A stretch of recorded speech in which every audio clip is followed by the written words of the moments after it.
All right. And we're back. And unfortunately, that does mean that Cooper Kupp is on the IR.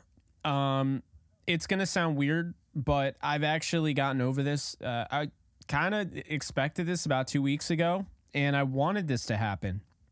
I didn't want him to get hurt, but I wanted him to go to IR. You don't want to risk anything with a hamstring injury. So, P-Train, happy birthday. I see today is your birthday, so big shout out to P-Train, a member of the channel, somebody that's been on the show before. Everyone give a special happy birthday to P-Train in the comment section for me. Would really appreciate that. But, guys, look, Cooper Kupp going on IR, it was inevitable, okay? It's inevitable. We knew. We all knew. We knew all along. I've been saying it for a while. I'm going to be real with you guys. This doesn't change my expectations at all. Misfit, thank you so much for following me on Kick. Appreciate you. Doesn't change my expectations at all, and here's why. First off, the Rams are going up against the Colts in this upcoming 4 games. They're going up against a rookie quarterback. They're going up against a team many people would say is going to be one of the bottom teams in the AFC. I think they'll be better than given credit for, but I think that should be considered an easier win than some are giving it. That's the first thing. The second thing is I think they beat Seattle this weekend. Okay, so I'm going 2-2 without Cooper Kupp, and that's okay, right? Because 2-2 puts you still in a position where now you get Kupp week 5 against the Eagles. Then you have the Cardinals. You could be 3-3 once again. They were 3-3 entering the bye last year. They could be 3-3 this year. You know, I definitely think that's possible. Have I changed my win-loss prediction? I know a lot of people are like, oh, hey, Jake, do you still have them winning 10 games now that Cooper Kupp's out? Yeah, because when I finalized my prediction and I made that graphic, that was when I knew about Cooper Kupp's hamstring.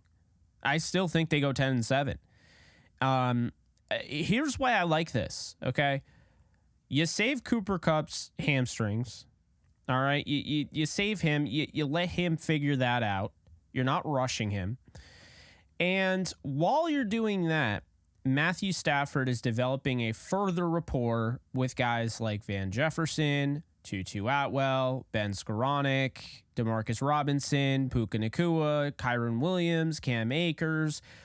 I don't know how much more of a rapport he could have with Tyler Higbee. I mean, that's his guy. But Tyler Higbee, Davis Allen even, maybe a Tyler Johnson, maybe a receiver who is not even on the roster yet. I don't know. Maybe they go out and get Kenny Golladay. Who knows? The point being, this allows Matthew Stafford to spread the ball around like Matthew Stafford is known for doing, okay? Since he acquired Cooper Kupp, you know, as part of, like, his guy, right?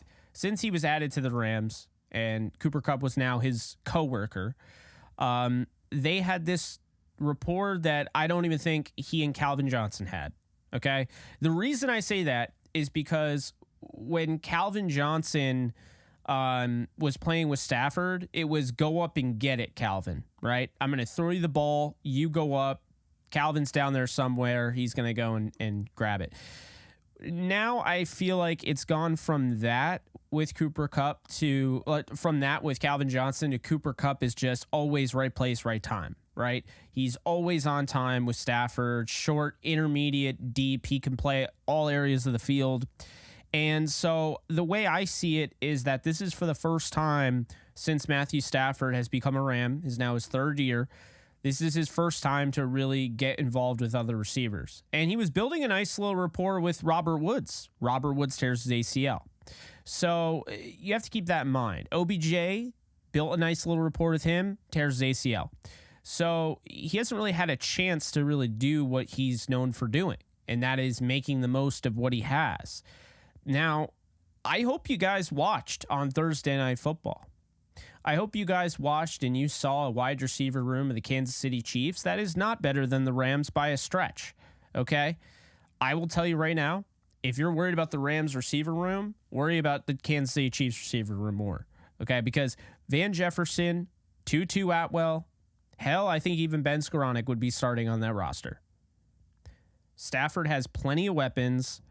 I'm, again, upset. I'm upset with the upset with the whole Cooper Kupp thing. But you have to move on here because they got 4 games upcoming without him guaranteed. Now we know he's on IR. He's not playing the next 4 games. That's guaranteed. So my big thing here is that you have these guys that you have, and Stafford's going to get the opportunity to work with them. And who knows? Maybe because they don't have Cooper Kupp, they're going to have to delve into their bag of tricks a little bit. Maybe they're going to use the running backs a lot more. Who knows? But I think it is definitely an interesting opportunity that has been brought up because of this injury. And again, there's no malice. Like Torrey Holt said, there's no malice, but these guys are going to be chomping at the bit. They're going to be licking their chops. They're like, this is their chance to make an impact. Hungry league full of next man up mentality, and that's what you get. Quavo D said Justin Ross potential is greater than Tutu potential. I have to highlight this because no, it's not. Justin Ross has not really done anything in the NFL. And I'll look him up now, but I'm pretty sure he missed 2 years. He's 23. I think Tutu Atwell is 23 or younger. I mean, no, he's 23 as well. Atwell has 298 yards on his resume and a touchdown. Justin Ross has 1 catch for 6 yards. I don't see that. I don't see it. I mean, hey, if Justin Ross ends up better than Tutu Atwell, I will give you your props, but I don't see it. I think Justin Ross is a jag, personally, and that's fine. I mean, he had a lot of injuries, right? He had a lot of injuries, undrafted, off-season foot surgery. Yeah, he's dealt with some injuries, but no, give me Atwell. I'll take Atwell over Justin Ross. Although, don't get me wrong, Justin Ross, 6'4", 200 pounds, good body size and everything, but doesn't really matter if you're only getting 6 yards on a catch. So, especially with that receiver room. All right, guys, we'll get more into it. I do want to say I have an announcement to make later next week. Gonna be big. Actually. Well, I mean, I think it'll be big. Maybe it won't be big to you, but we'll see. I will say that I am coming out of my early writing retirement. For those of you who don't know, I used to sports write. 2016, I started downtownrams.com. I wrote fan posts on Turf Show Times, and I wrote at the Rams Wire. So I am coming out of my early writing retirement. I will be writing more. So that'll be that. I don't know if you guys wanted more of my content, but if you did, there's more of it. So you can find it on here, YouTube. We got 3 podcasts, Off the Edge, Believe in Rams, Downtown Rams. And then you'll be able to find me. I'll be writing. I'm not telling you where, but I'll leave that for next week. But yeah, I'm going to be writing again. About the Rams, I'll say that. I will be covering the Rams with my writing. And, of course, we have Kick, which I stream almost every night. So lots of stuff coming down the pipeline. And a big guest next week. Big guest. There will be more where that came from. I'll just put it that way. So we'll see. But Everything Footwear 08, appreciate you being here. Joakim, Young and Isaac, P-Train, Jim Everett the Great, Ruiz, the Real Goat, Carlo, RH3, Watch Doge, Deez, LJ, Bucket Man. Let's see, I'm trying to get everyone here. Falco, Roy, Robert, Volcano, Irish, Dutchman, Mist Mac, Who Am I? Carlos, Henry, Quavo, Kyle, Bent, Kevin. Then over on Kick, SoCal, Anthony, Dolph, and Paddock J. How are y'all doing, guys? How is everybody? I like to mention everybody by name as long as I can. 83 people in here, I can do that. When there's 400 plus in here, I can't do that. I hope you understand. So trying my best to mention everyone by name, make everyone just like remind everyone I see all of you. Okay. I might not get to every comment, but I see every single one of you. And I hope you're having a splendid Saturday. And we're just one more sleep away from the NFL Sunday. Dreadhead, appreciate you, my guy. Hope you're doing well as well. Yeah, it does feel like Christmas Eve, right? Thank you, Carlos. I appreciate it. Yeah, it's just, man, you know, first off, let me just say, it's been an absolute blast, doing these shows, okay? Whether it's JE Live or doing Off the Edge, talking NFL, or doing Believe in Rams, or doing Downtown Rams, which we finally dropped an episode after a wild hiatus. Alexis and I dropped an episode. The audio, and I apologize, the audio quality was not great. We had some issues, but we wanted to make sure we got you an episode before Sunday. So we put it out there, but we already fixed everything, and everything should be good to go next week, and it'll be better. Just to give you an update on everything that's going on, I'll be writing. I'll be doing 2 shows a week for Downtown Rams. I'll be doing 2 shows a week for Believe in Rams, 2 shows a week for Off the Edge. So you're getting 6 podcasts a week. You might even get more. Then you'll have JE Lives. You'll have the Kick streams. All JE Lives are also on Kick. So you have the Kick streams as well, where I play, I game a little bit. I might game with you if you ever want to come on, play Warzone with me or whatever. And then, we're also going to have our Bleacher Report streams. So in case you guys don't know, we will be having our first Bleacher Report season stream after the game. Now, hear me out. I'm not leaving you guys in the dust here on YouTube. I will be doing a YouTube stream after the Bleacher Report stream, okay? So Bleacher Report, I'm covering the Rams pretty much every game this season. You can expect me to be doing a post-game live stream for the Rams, winners and losers style, every single week after the game. Find it on Bleacher Report. Follow me on there. I think I got 37 followers. I didn't know you could follow people. I also didn't know there was a community tab. So I'm learning as I go, right?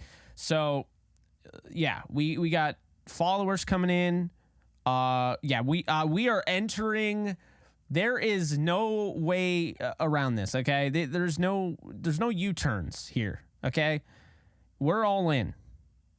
All right? We're all in. I hope I make that very clear that I am going to be approaching the dangerous levels of getting close to burnout, where I'm going to try to manage it as best as I can. But this is going to be the hardest season I ever work. And then hopefully next year's the hardest season I ever work. And we keep, anteing it up a little bit. But that's the plan, is that you got tons of JE live streams. You got regular videos I'll post. Although I will say I'm going to clip more JE lives, because I know that there are a lot of you that don't want to watch the full 2-3 hours, and totally understand it. I can't say I'm doing the same necessarily with anybody else. I'm not watching 3-hour videos, so I understand if you're too busy for that. I'm going to be clipping JE lives moving forward. I already have somebody I trust and I think is just going to kill it. So I have an editor. So I hired an editor that is going to clip those, is going to add some YouTube shorts to the mix, so I don't have to do all that, so I can focus on just making content, do what I'm best at. But no, I'm really excited. I mean, it's all about leveling up, and I think, as we get into this game this week, like it's gonna shine through, is my hope. The plan on Saturday, or the plan on tomorrow, is I'm thinking I'm going to get up super early, and we're going to have like live streams throughout the day. I haven't figured out how I want to do it. I want to do a pregame Ram stream. I want to do a watch party if anybody's down. I wouldn't mind doing like a 1 o'clock watch party. I don't know if anybody would be okay with that. The 1 o'clock game watch party. And then 4 o'clock, I'm just going to watch the Rams. Not going to do a watch party there. Just going to, chill, relax, hang out with my family. And then after that, Bleacher Report. After that, YouTube. And then we'll see what ends up happening about the primetime game. Because I think the problem is I want to do the primetime the watch party stream.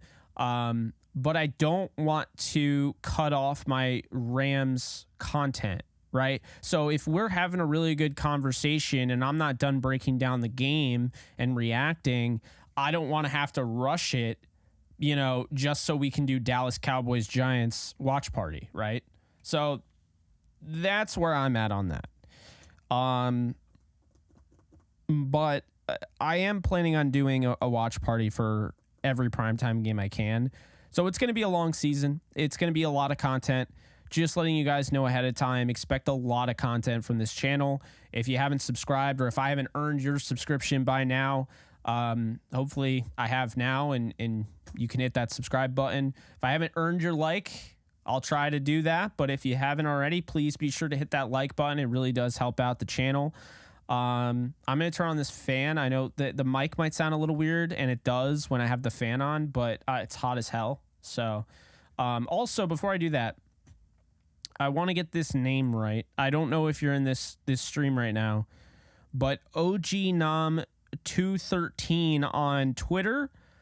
Shout out to OGNom. Got me the Rams house. Awesome.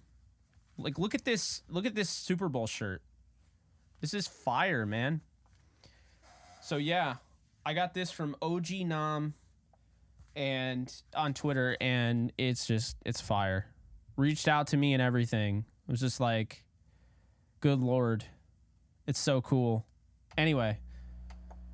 Yeah, now I'm sure you could probably hear the fan, but I'm dying, so I don't have a choice. I'm sorry, guys. Anyway, sack that like button. Yes. Be sure to hit the like button. Yeah, so I'm going to give the floor to you guys here real quick, because we can talk about, a bunch of stuff. I mean, we've only been live for 20 minutes. But I do not have a P.O. box yet. I might have to get one. Young, and I trust you. I'd send you my address because I've known you for a bit now. You've been around for a while, so, just... just DM me on Twitter, and I'll send you my address on that. But I can't send my address to everybody. It's just like, Young and Isaac is somebody I've known for a bit now since I started content creating. Is one of the OGs. So, all right. I want to give the floor to you guys. So is there anything that you guys want to see this year that you feel like maybe I'm going to not do enough of, or maybe it's not on my radar? This is the suggestion box part of this show, whether you're on Kick or YouTube. Do you know why I can't subscribe on the app? There's no button. So Dolph, if you're trying to sub on Kick, first off, subbing on Kick versus YouTube is a little different. Kick is like a membership. So if you sub, it's $4.99 a month. YouTube subscribing is just like it's subscribing. Like it's just like a follow essentially on Kick. So if you're trying to drop a sub, appreciate it. Yeah, I think it's the Kick app. I'm not entirely sure what's going on there. You might have also been gifted a sub, because Irish Ram, who just, thank you, Irish Ram. Appreciate you. Thank you for the 5. Appreciate you, Jake. Excited for the game tomorrow. Horns up. Absolutely. Horns up. I appreciate you. Thank you so much. So Irish Ram and Swizzleberry have been killing it. Jacob Hurtado, my friend Fish, they've been killing it with the gifted subs. And so my thinking is that you might have been gifted a sub, so I don't know if it'll let you actually sub now.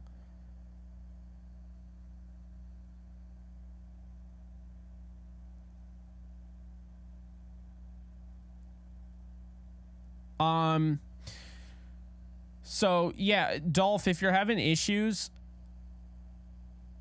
Okay, it works. Chrome works on desktop. Yeah, I guess the app isn't working. You can only gift subs. You can't actually sub on apps for whatever reason. So if you're trying to sub on Kick, you might have to use Chrome or Safari if you're on your phone. Let's see here. Are you going to do all 22 on the games? Yes. Yes. So all 22 live streams will be happening. I have to figure out what date that makes sense for, probably a Wednesday night or a Thursday night. But that'll be the big selling point. All 22s will happen only on Kick to avoid copyright strikes. So if you haven't joined Kick already, I'll drop the link. We're growing here. We're it's a movement, and I appreciate y'all. But we're also growing on YouTube, and we're getting closer to that 20,000 subscriber number, which is insane if you think about it. So that is the link there, the Kick link and it takes 30 seconds to sign up. It's free. I'll be doing all 22 breakdowns live, copyright strike free. If I did on YouTube, I'd get a copyright strike and I wouldn't be able to post for a week. So let's just be safer than sorry, right? So let's see here. I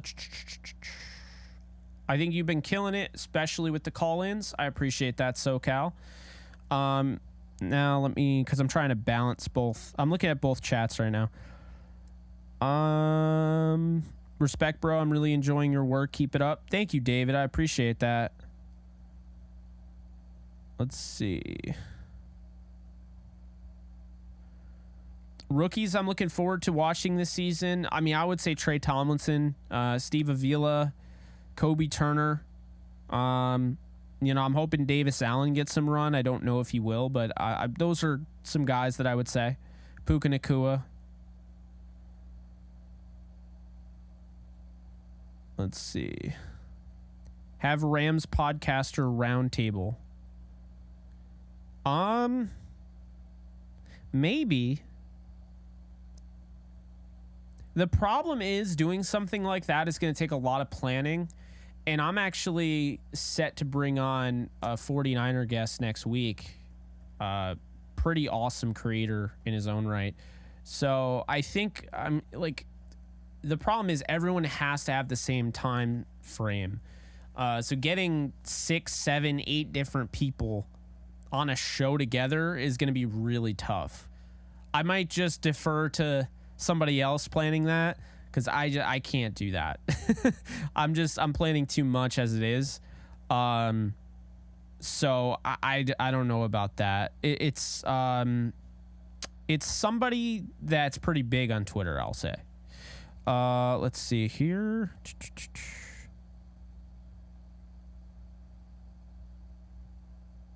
You should do a roundtable with NFC West teams. If it's already been asked, sorry, but where did you get that shirt? Yeah, so I got it from OGNom13 on Twitter. Guy reached out to me. It was just like, hey, do you want a shirt? I was like, yeah, thank you. It's like, yeah, absolutely Ramley. So, yeah, pretty awesome. Yeah, it is fire, right? Here's my suggestion. Make more of an effort to get your gold members on your show in a split screen type view. Okay. Well, see, and that's the thing. I'd like to do something like that. That again, that's going to take a lot. The split screen, getting different people. Not everybody's going to have a great camera. Not everybody's going to have a camera. So I think it's really just about trying to, because I just got rid of my platinum, diamond tier membership because it's just like, I can't even do that anymore. I think as I get bigger, as far as the audience and like the content and just the workload, I think I'm going to have to pick and choose, but I'm always open to suggestions for sure. Not Grant Cohn, but I'd like Grant on. He's welcome to come on. I think I reached out to him. I did reach out to him. I mean, I love Davis Allen. I'd love to see Davis Allen used in the red zone. Would absolutely love it. I don't know if I think they'll probably go like they'll probably go small with him. They're probably not gonna like go crazy and have him come out and run routes and stuff. Like they'll probably use him very sparingly in his rookie year, almost like redshirting him.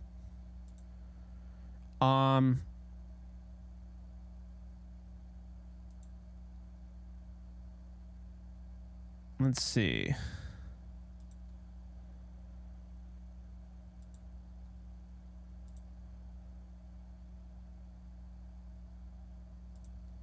What? I was gonna check something out. Oh, I wanted to report on the whole the Rams stuff. Okay. So, update. Kupp and Hunter Long are going to IR. So I didn't get any Stetson Bennett there. Looks like Stetson Bennett's not going to IR. The practice squad call-ups, to the shock of nobody, are the kicker, Brett Maher, and the quarterback, Brett Rippon. Two Bretts.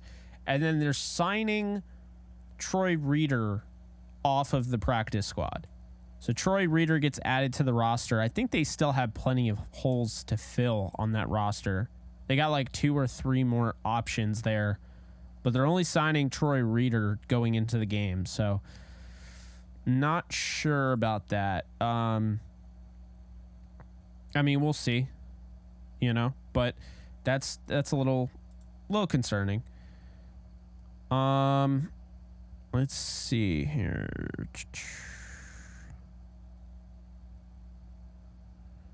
I mean, I like Troy Reeder. I know he gets a lot of hate from the fan base, but I like him. First off, great special teamer. Second, what you see in Troy Reeder, this is somebody that knows the defense. He's a hard worker, guy. He's got a good motor. I think the issue with him has always been you put him on a linebacker, he's not the best cover. You put him on a tight end, he's not the best coverage linebacker out there. Anyone know the injury keeping Hunter Long out? I don't. It seems like there's always something with him. So, I mean, I don't even know if Hunter Long ever plays for the Rams. I at this point, I wouldn't be surprised if he didn't.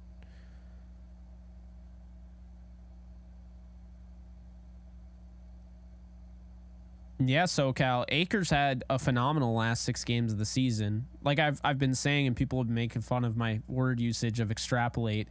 But if you do extrapolate that over a 17-game season, it's a top 3 running back in Cam Akers. Now, it's just 6 games, but still. Do a live stream at SoFi Stadium? That'd be cool. I mean, I'm nowhere near SoFi Stadium, but maybe next time, I don't know, I go to you guys tailgating or something. I don't know. I like Davis Allen more than Hunter Long.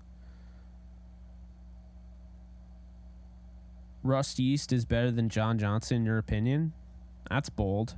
I don't know who, I don't know what to make of either. Because, I think John Johnson's really good, but who knows?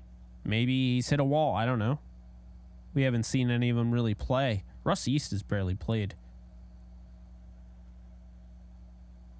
I think the number's 4. I don't know who's starting.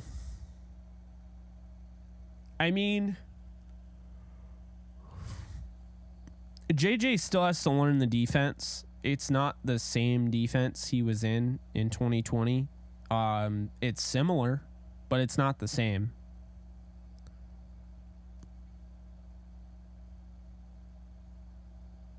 You have Kyron at 50 receiving yards and Akers at 100 rushing yards. That's interesting.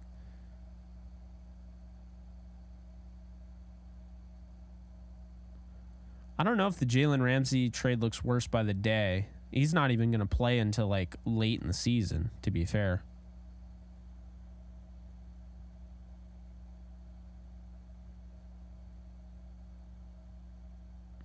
Fuller needs to stay healthy. That's a big thing with him.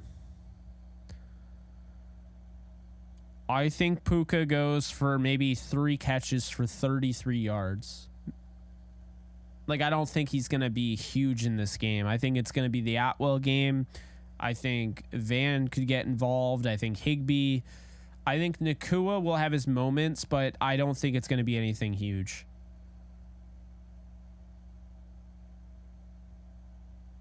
And if it is, then it is. I'm all for it.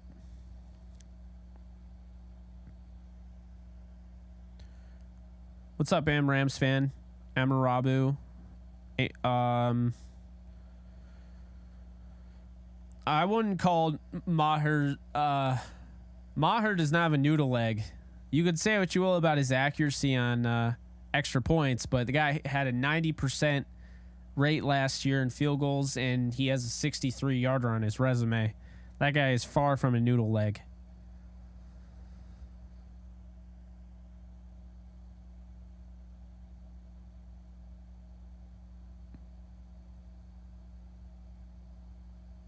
Yeah. I mean, I could see that with Russ East. I think Kyron could line up in the slot.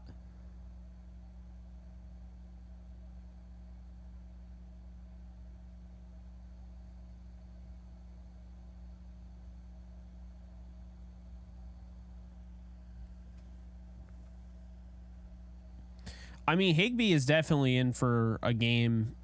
You know, I think the only question is Seattle going to go out of their way to make sure he doesn't have some sort of game? You know, I don't know. That likes bar is dead. Someone killed the likes bar. It still has 20 there. We have more than 20 likes on YouTube right now. Tutu has a bigger weekend than Tank Dell.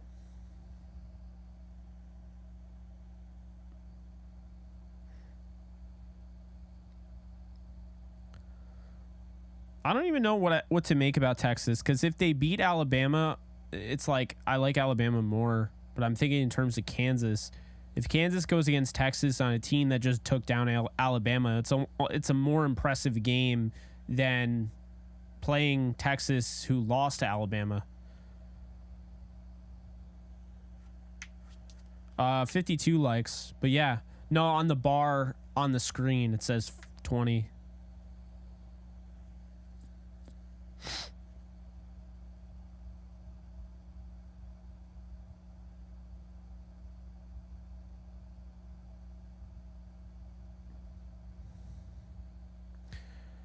Yeah, it sounds like Nopum's going to start at right guard.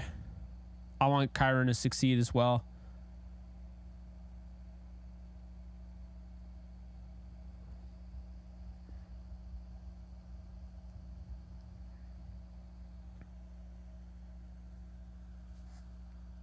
Yeah, I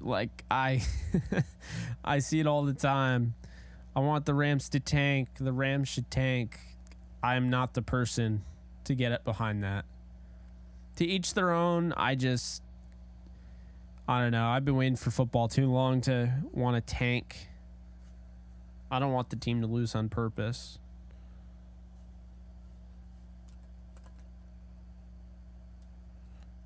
It's different. They go like 0-8, and it's like, why would you win a game at that point?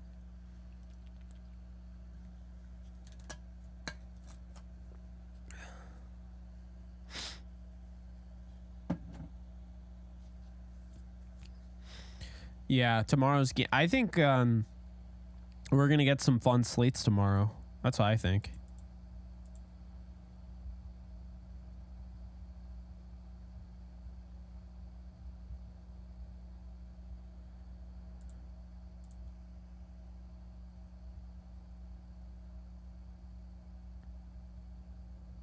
You want Marvin Harrison Jr.? I don't think they're gonna be bad enough for him. I mean, I have them at 10-7, so clearly I don't.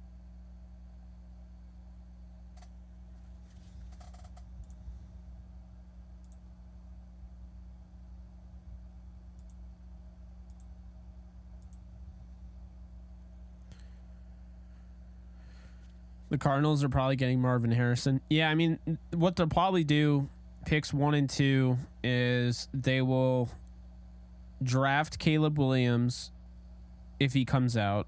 I can't see him not coming out. I know that's like the vibe, but I think it's easy for him to say that now in September. But you finish another year of college, do you want to go back to school or do you want to start adulting and be in the NFL? I think that's the thing we so often forget, is that these kids are kids and they're in school. And it's like, I don't know, if I feel like I can just go to the NFL, I'm the number 1 overall pick, I've done all I can. But who knows? I don't know. I don't see him. I do not see him leaving. I think it's fun to think about. It'd be hilarious that the Cardinals tanked and he left, but I don't see him leaving.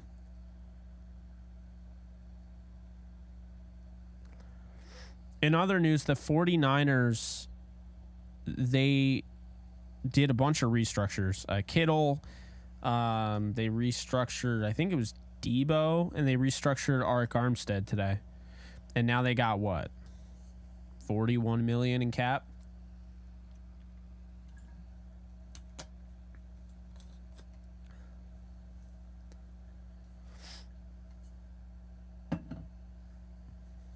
All right, who wants to come on the show?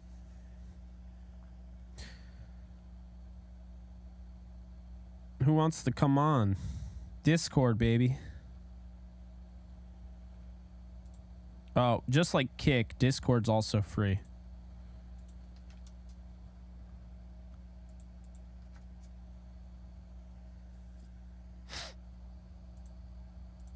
So if anyone wants to come on the show, I'm going to be in the call-in portion. And you guys join the waiting room, and then, yeah. What's up, Dirty? How you doing? Unless Caleb goes number 1, then the Cardinals have to eat Murray's contract. They draft Williams and stick Kyler on the bench, making that much money. They would probably trade Kyler. They'd have to do some wacky stuff, but they would move on from Kyler Murray in 2 seconds if Caleb Williams was a possibility. I don't think the Niners are going to live up to the hype either. Like, even after I submitted the 11-6 record prediction, I was like, I didn't feel good about it. It was probably the one I felt the least good about. I'm good, man. I mean, look, NFL season starts tomorrow. We could talk about Thursday all we want and everything, but the NFL season starts tomorrow. Like, truly, NFL Sundays. Like, the idea of NFL Sundays is just really exciting for me. I don't know. I'm really excited. I can't freaking wait.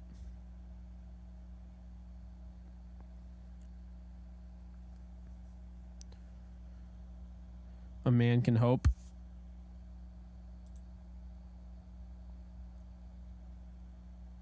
All right, let's see here.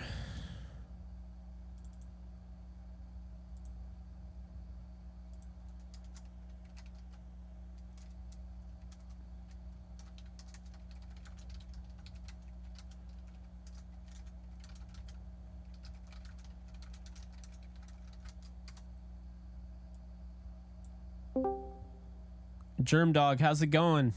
Welcome to JE Live. Oh, it's all good, man. I'm all good. How you doing? Oh, shit, hold on. I'm good, man.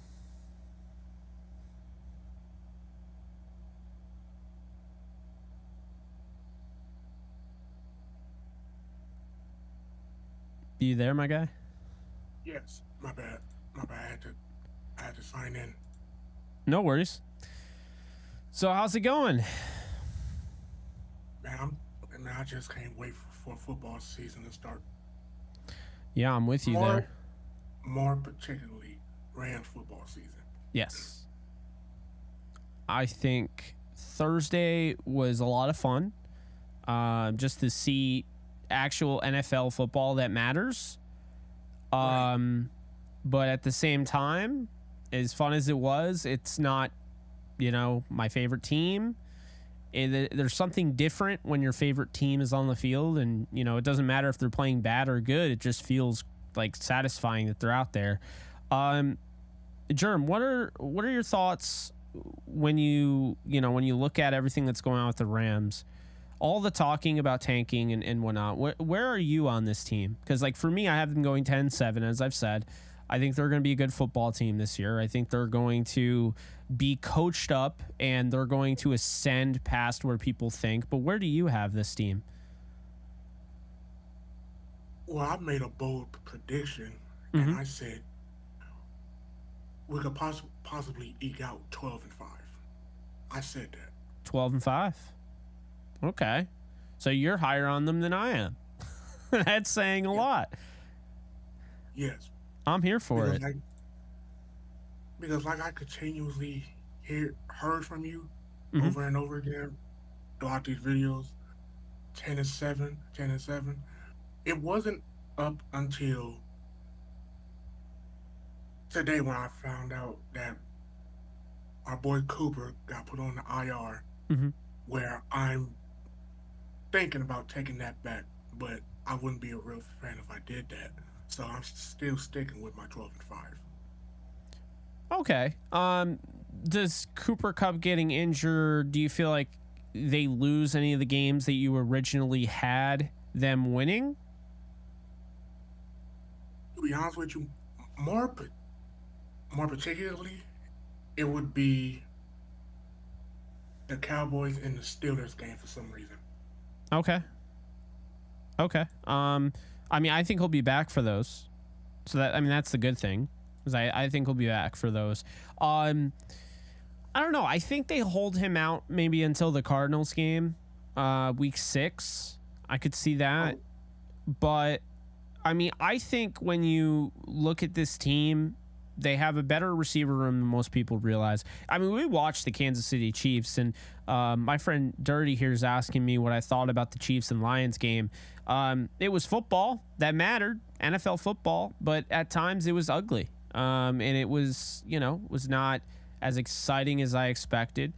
But at the same time, the Chiefs wide receivers looked abysmal. And I'm sitting here like everyone's trying to tell me this Rams wide receiver room is the worst in the league. And I'm like, they're not dropping 5 passes or 10 passes or whatever they dropped for Mahomes.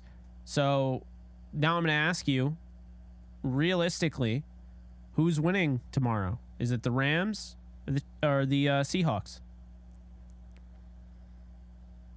oh, we can still pull that out, so I'm still gonna say the Rams for that one. So you think the Rams win despite Cooper Kupp being out? Because I do as well. I'm just Yes, okay. yes, Um, because do you have any like one, score prediction there?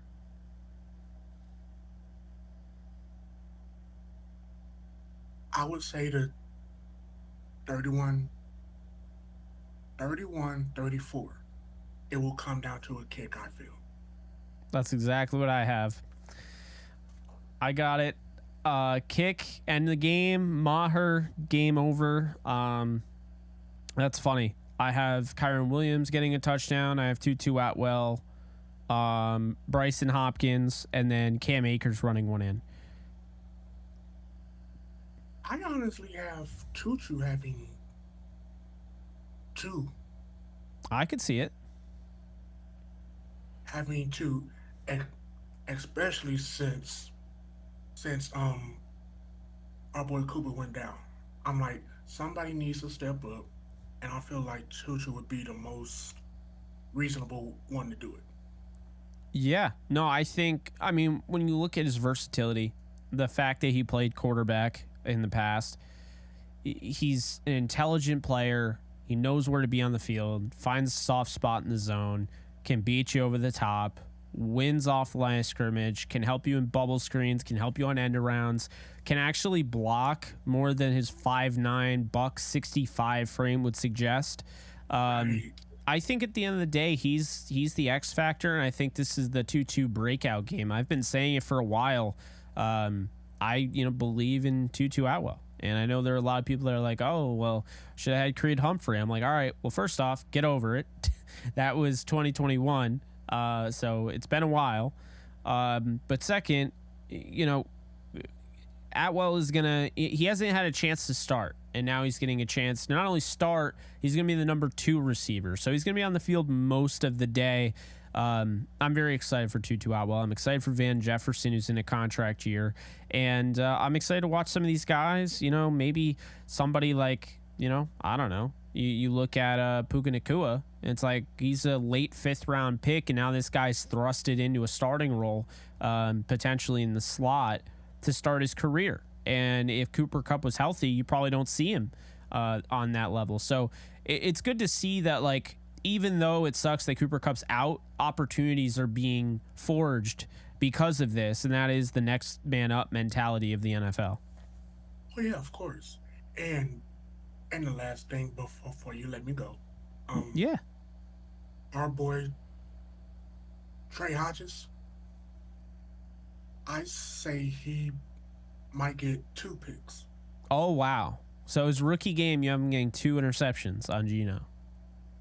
Yes, 2, and of course, Kobe, he might get 2, and Tomlinson will get 1. But I predict 3 picks. So you think Geno's throwing 3 interceptions? Oh yeah, because our 2 corners that has a lot of fire under them right now, we're going out there with something to prove, I feel. Oh, there's no denying that. I mean, I definitely think there's, yeah. And it's going to be a hard fought battle. Because the tanking situation, I believe is BS. And I do too. And I believe what the general manager said.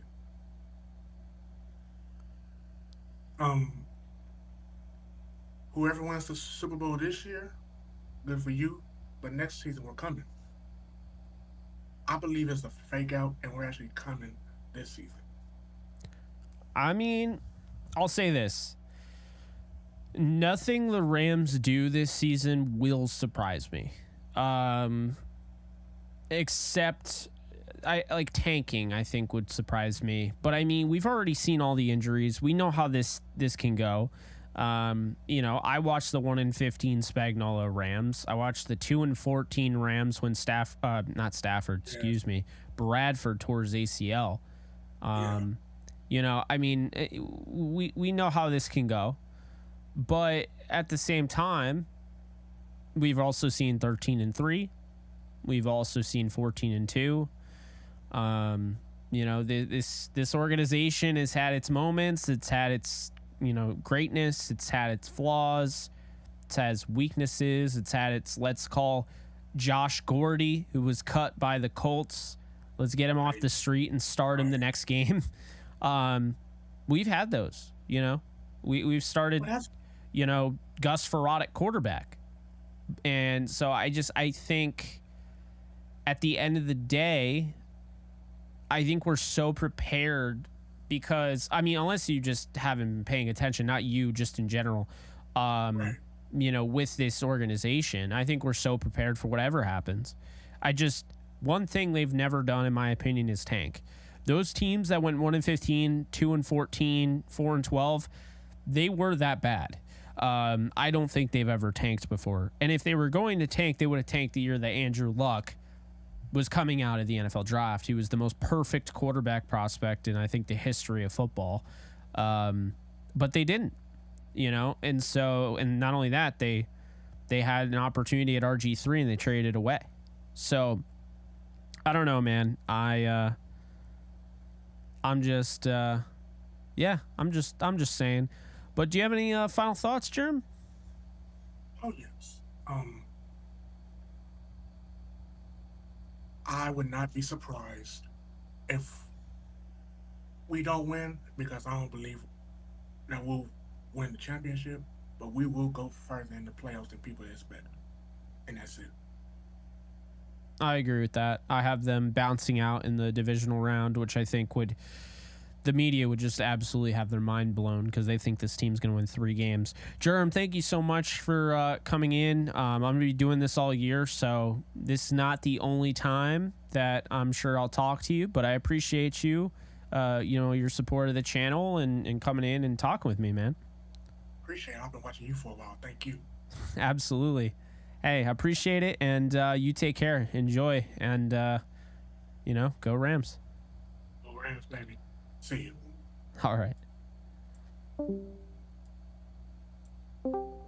All right. Welcome to the show, Snot Grin. How you doing?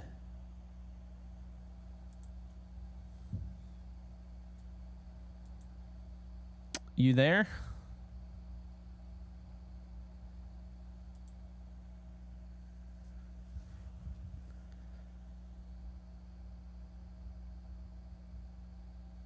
Joakim, are you?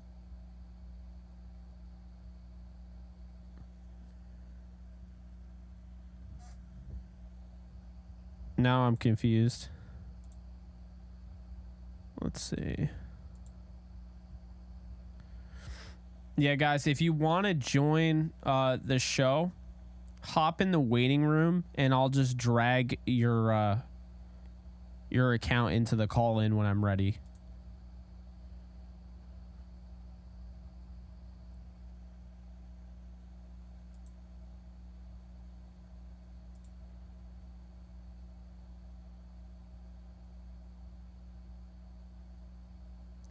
Joakim, is that you? You said you'll jump over. You were in, or someone was in the waiting room, Snot Grin, and I brought them over, and now they're not saying anything.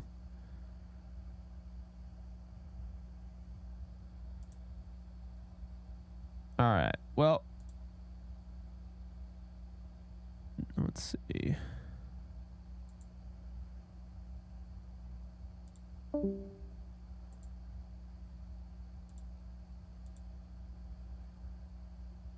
Okay.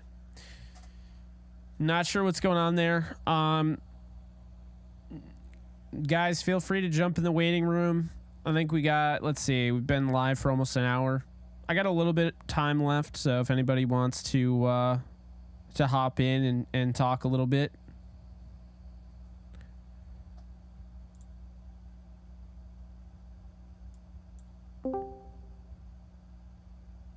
You there? Hey, Jake. How's it going? Oh, it's good. Thank you. My name is Joachim.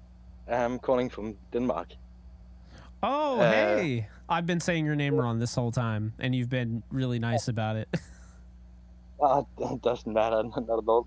Well, I'm sorry for my English. No probably worries. not the best. All right. Yeah, I just wanted to call in and say hey, and talk a little bit about the upcoming season.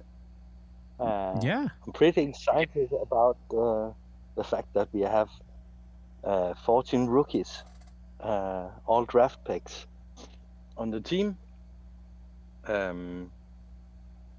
think that speaks a lot about what the course of the organization, what they want to do in this year, find quality players to build upon.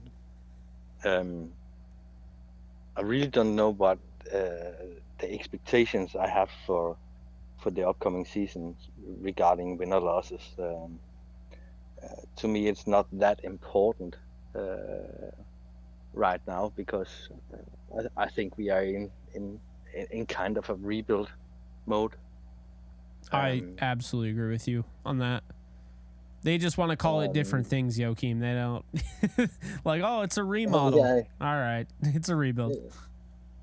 Exactly, and I'm just stoked if we can find it looks like we already have a couple of starters from the rookie class, and I think that's just awesome.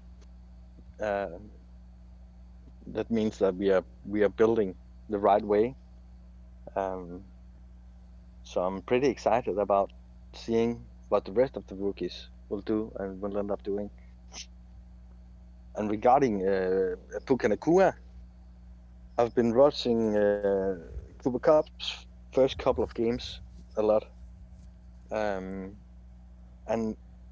he have a lot of the same qualities as I see in Puka. the the ability to get out of breaks and catch the ball with aggressive hands and stuff like that. So I'm really excited to see if he get a chance to display that.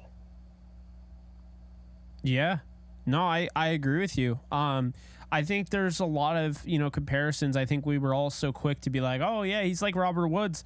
And I've heard a lot of people comparing him to Cooper Kupp lately. So, I mean, he is a late 5th round pick. I think I'm going to temper my expectations on him a little bit, but I do think, he deserves some credit. The fact that he's even in the thick of it, the fact that he has a chance to have more yards than Van Jefferson did as a second rounder and Tutu Atwell did as a second rounder combined in their first season, which may not be sounding like it's a lot, but it's still a big deal if he does that.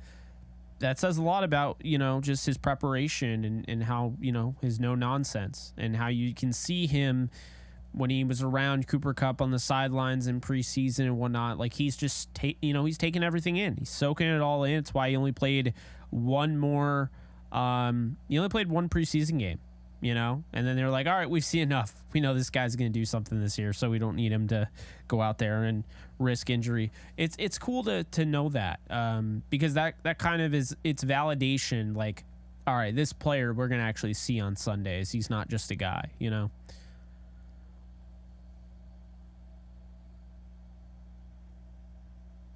Joachim, did I lose you?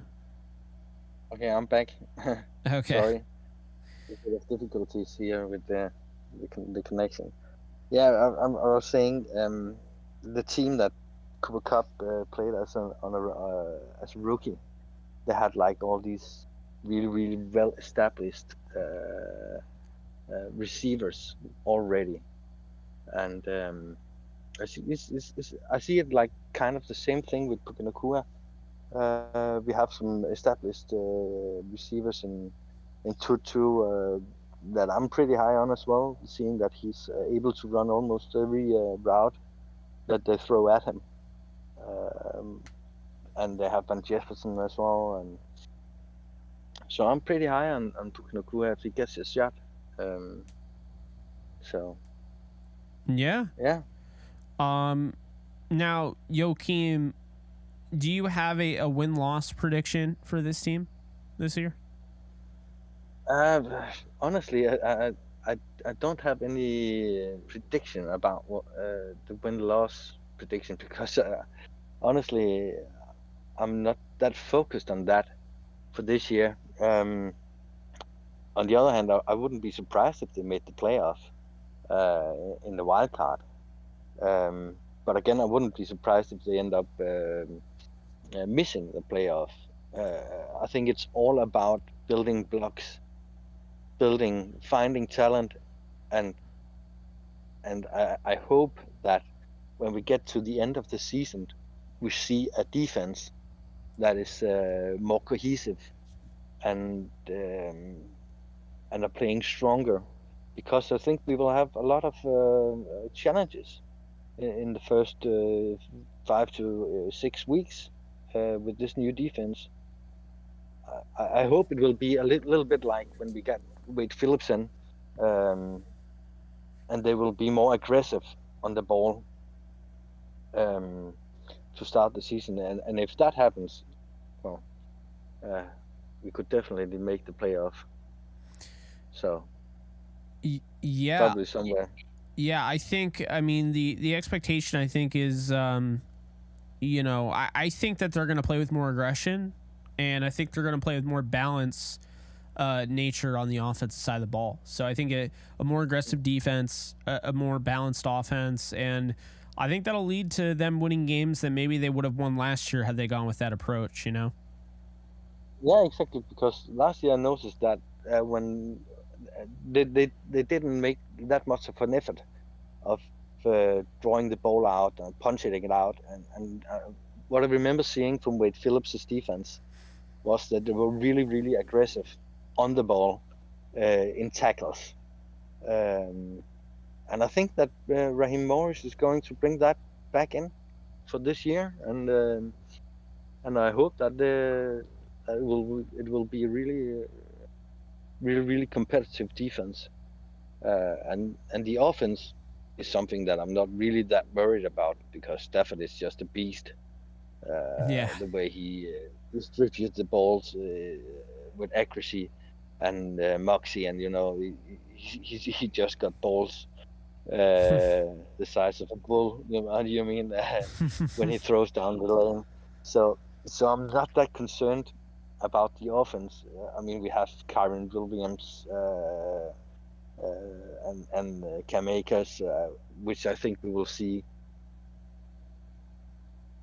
Yeah, no, I agree with you there. And, one last question here because, I want to try to get as many people as I can up here. How did you become a Rams fan?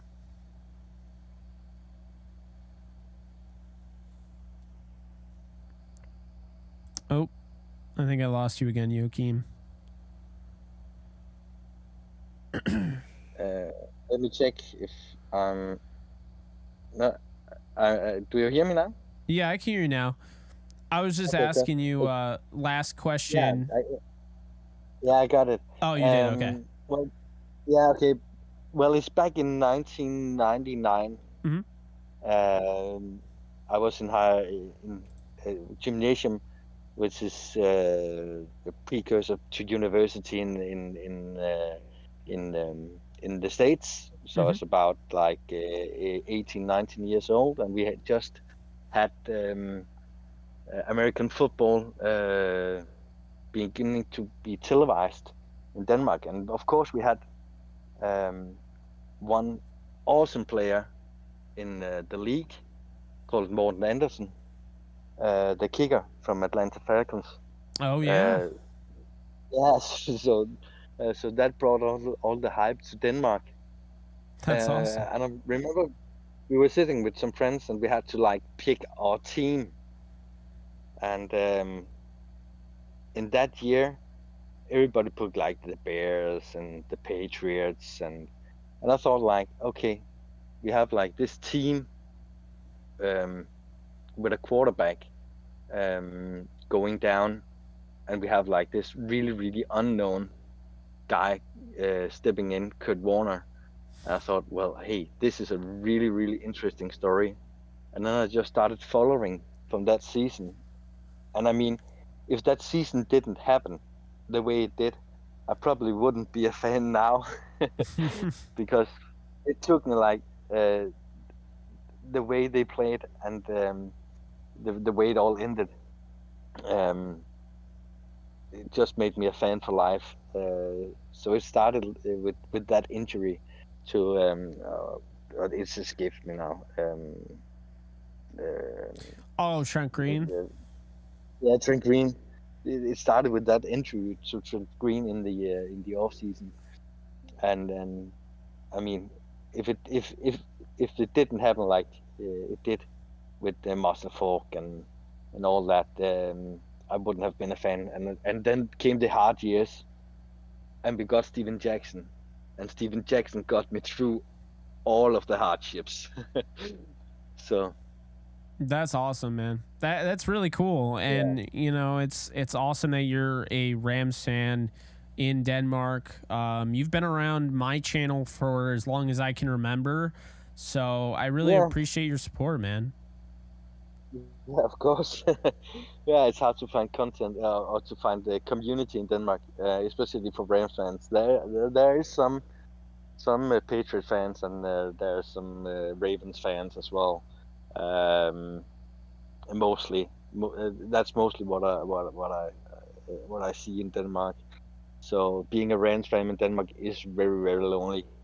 So I'm really really glad to have the community to check up on with you. So that's been awesome. It's been an awesome journey, and I'll look forward to continue follow. Yeah, Joachim. That's awesome. No, look, I really appreciate you. I want to make that very clear because I know you by name. Like every time I see you, like I know exactly who you are. And it's really cool to now put like a voice to the name now. In addition to that, like just hearing your story as well. You know, I think it just adds so many layers to it. You know. Definitely, definitely. And I'm glad that I suggested that you would be making these call-ins. Yes. It's been awesome. Yeah. No. So I mean, it was I a really great enjoyed it. suggestion. Yeah. So really, really good. And thank you for taking the time to have a chat with me. Absolutely. And Yeah. this won't be the last one. You'll have to come back again. Yeah, I will. I will. Next time the kids are sleeping and everything is quiet, I'm sitting in the middle of the night out on a terrace. So Oh that's yeah. the way living with them. The neighbors must think I'm crazy. No, Hey, I'm sure not. But that's the life of a rain fan in Denmark. So, all right, great. Thank you for it, Jake. Yeah, absolutely. You enjoy the rest of your day, and we'll definitely. I mean, I don't know if you're gonna stay in the chat or whatever, but we'll talk soon. Yeah, well, it's been great, and sorry for my lousy English. I hope everybody could understand a little bit about what I was trying to say and communicate. So, trust me, like, you talk better English than most people who have lived here their whole life. So yeah, it's been 15 years since last time I spoke English, so that's been why I've been a little bit hesitant about calling in. So no, I get it, but you were fine. Don't worry about it. Yeah, good, and thank you for the show, Jake. Yeah, absolutely. Cheers. Take care. Later, Joachim. Yeah, likewise. All right. And now we got Brandon. How you doing, my guy? Jake, what's going on, man? What's up, buddy? How's it going? I'm good. I'm just tapping in, you know. I had to say what's up to my guy, you know. Hey, absolutely. I mean, when I first started taking callers, you were, I believe, the first, maybe the second, but you were definitely one of the first people, and we had a long conversation. So, how you been? I've been good, man. Just living life and doing whatever I had to do, and take care of my wife and everything like that. But I've been good though. And yeah, actually, now that I think about it, I think the one that I was speaking with you was the one that we was, this was like before Stafford came, like just before. I think there was an anticipation that the Rams was gonna trade Goff and everything like that, and we was thinking maybe Aaron Rodgers, maybe Deshaun Watson, all that stuff. So yeah, I remember that. Yeah. Wow. And I mean, I was just fiddling with the technology back then. I mean, I remember that. It has been a journey, my friend. Just learning how to do everything. It has been quite the journey. Before I ask you my next question, I just want to address this over on Kick. Love to Hat 3. You do reactions question. I want to put you on a new artist before they blow up. So not normally in JE Live, because if I were to listen to the song and like actually play it, I would get copyright claimed on YouTube. So later today, I'll probably do like a Warzone or like maybe play Starfield on Kick. So if you want to come by and give me the artist, then I'll check them out and do a reaction for you. No guarantees I'm gonna like it though. So I don't even know what genre, but yeah, no, I would do that. All right, so Brandon, this team, this season, how are we looking? Because you've heard me, you know where I stand. I think everybody here knows where I stand because I'm very consistent in thought when I'm really driven by a certain topic. And the Rams win-loss record at 10-7. I kept going back and forth 10-7, 11-6. I solidified it at 10-7. I say it just about every time I go live. Where are you on the Rams? Very good. It's very interesting. like I'm a little bit conflicted. Like in my mind, you know, we have the coach, we have the quarterback, we have the top weapon who just got put into IR, which sucks for me because I had Kupp on my fantasy team, but I'd rather have him healthy by 4 weeks in. But and then we have the pass rusher. So all those of that recipe right there screams like, okay, we should be still pretty good, at least pretty decent at best. I don't think we're going to be like how last year was, and a lot of people have to remember, like, we went 5-12 with a team that basically was falling apart, and it's kind of like unreasonable to think that we can't at least muster up at least 8 to 9 wins this year. Even with a depleted maybe defensive roster, but even then, I think our secondary is probably better than what people think. I'm not. I'm a little bit bullish on certain guys, maybe like Darian Kendrick. I'm not a huge fan of him, but I'm still gonna hope for the best for him and hope that he plays well in our secondary. And he showed some flashes last year, but as far as for the team is concerned, everything for the most part goes pretty good. I would say a 9-8, 10-7 season is what we could expect, and what possibly can happen. But I wouldn't be surprised if we went like, I don't know, like 6-11 or like 4-13, something like that. Just depending on what happens and if injuries set in, because we're not as top heavy as we used to be. So that's where my mindset is at. So yeah. Yeah, no, I get that. I think that's definitely fair. Now, on the other side of the coin, because I feel like the fan base is divided, like 50-50. I think there are half the fans that want to win. They waited 8 to 9 months for football after that season, and they want to see something worth fighting for and cheering for. And then there's the other half that's like, you know what? I can wait. I'm patient. Let's lose every game. Let's get Caleb Williams. Where are you on this? Because, I mean, you already know where I stand on the anti-tanking train. But furthermore, I'm of the belief we have a lot more snaps, more years ahead with Matthew Stafford. I don't think he's out the door after this season or even close to it. So, where are you? Okay, so with...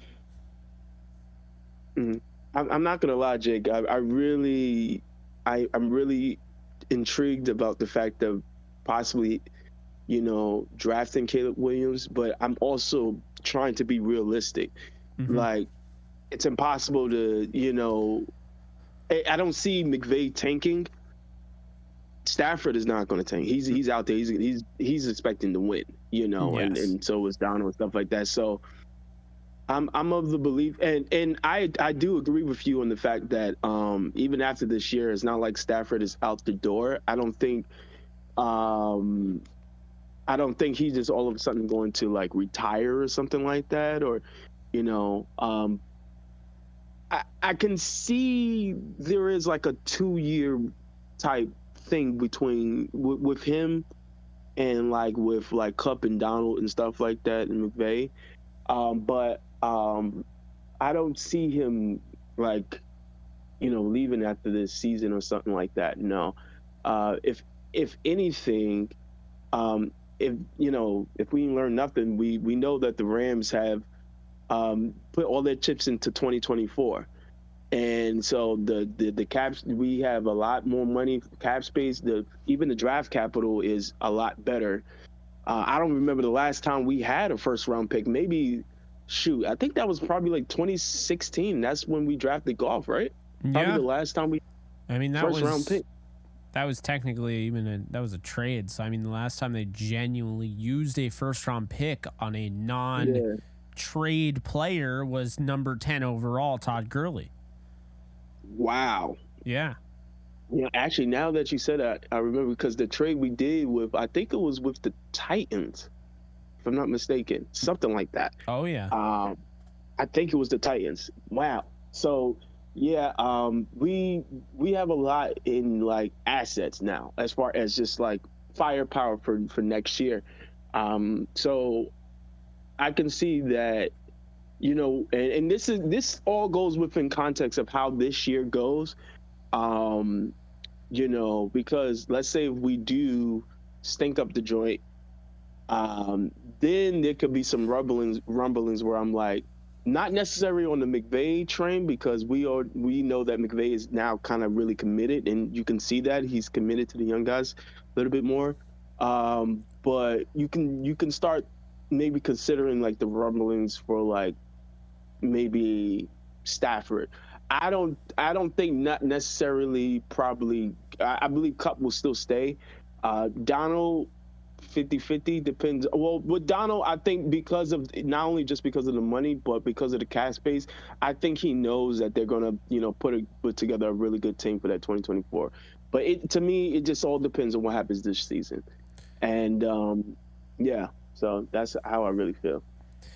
Yeah, I think worst case scenario, the Rams are 5-12, not good enough for Caleb Williams. Caleb Williams is too good of a quarterback for the number 1 overall pick holder, user, whatever, to trade out of it. So they end up getting caught in no man's land where they're essentially like right outside of the top 5. You know, all the top quarterbacks are gone. It's too early to draft somebody like, you know, Sanders, potentially. Who knows? We don't know how the draft's going to go. And then you're kind of up in the air, like, what do we do from here? That's the worst case scenario, I think. I think the best case scenario, for sure, the realistic scenario, is getting to the NFC title game and losing. I don't see them in the Super Bowl. I think they could squeeze in the NFC title game, you know, whether that's against the Lions or the Eagles or whoever. I think that's like their ceiling. But then again, you know, and I say this all the time to people, no one thought, and if you did, then you're full of shit. Because no one in their right mind thought Joe Burrow, coming off a torn ACL, was going to lead the Cincinnati Bengals, who had never won a playoff game with Marvin Lewis, to the Super Bowl in his second season. No one thought that. So this is how I look at it. The Rams have a coach that has been in 2 Super Bowls already. He's won a Super Bowl. It took the most crazy season ever for him to have his first losing season. You look at, you know, 2019, they make the playoffs under today's format, right? True. So Yeah. I think we're so quick to say, and I'm guilty of it. I just said it, right? We're so quick to say they can't win a Super Bowl. But in reality, if anything, the NFL has showed us over and over again that's just not true. Anyone can win. You don't know what the season is going to be until it happens. And so I'm not saying, like, look for the Super. I think the best case scenario is they do go to the Super Bowl and win. I'll take it back. I'll say that right now. That's the best case scenario. Okay, that's the best case scenario.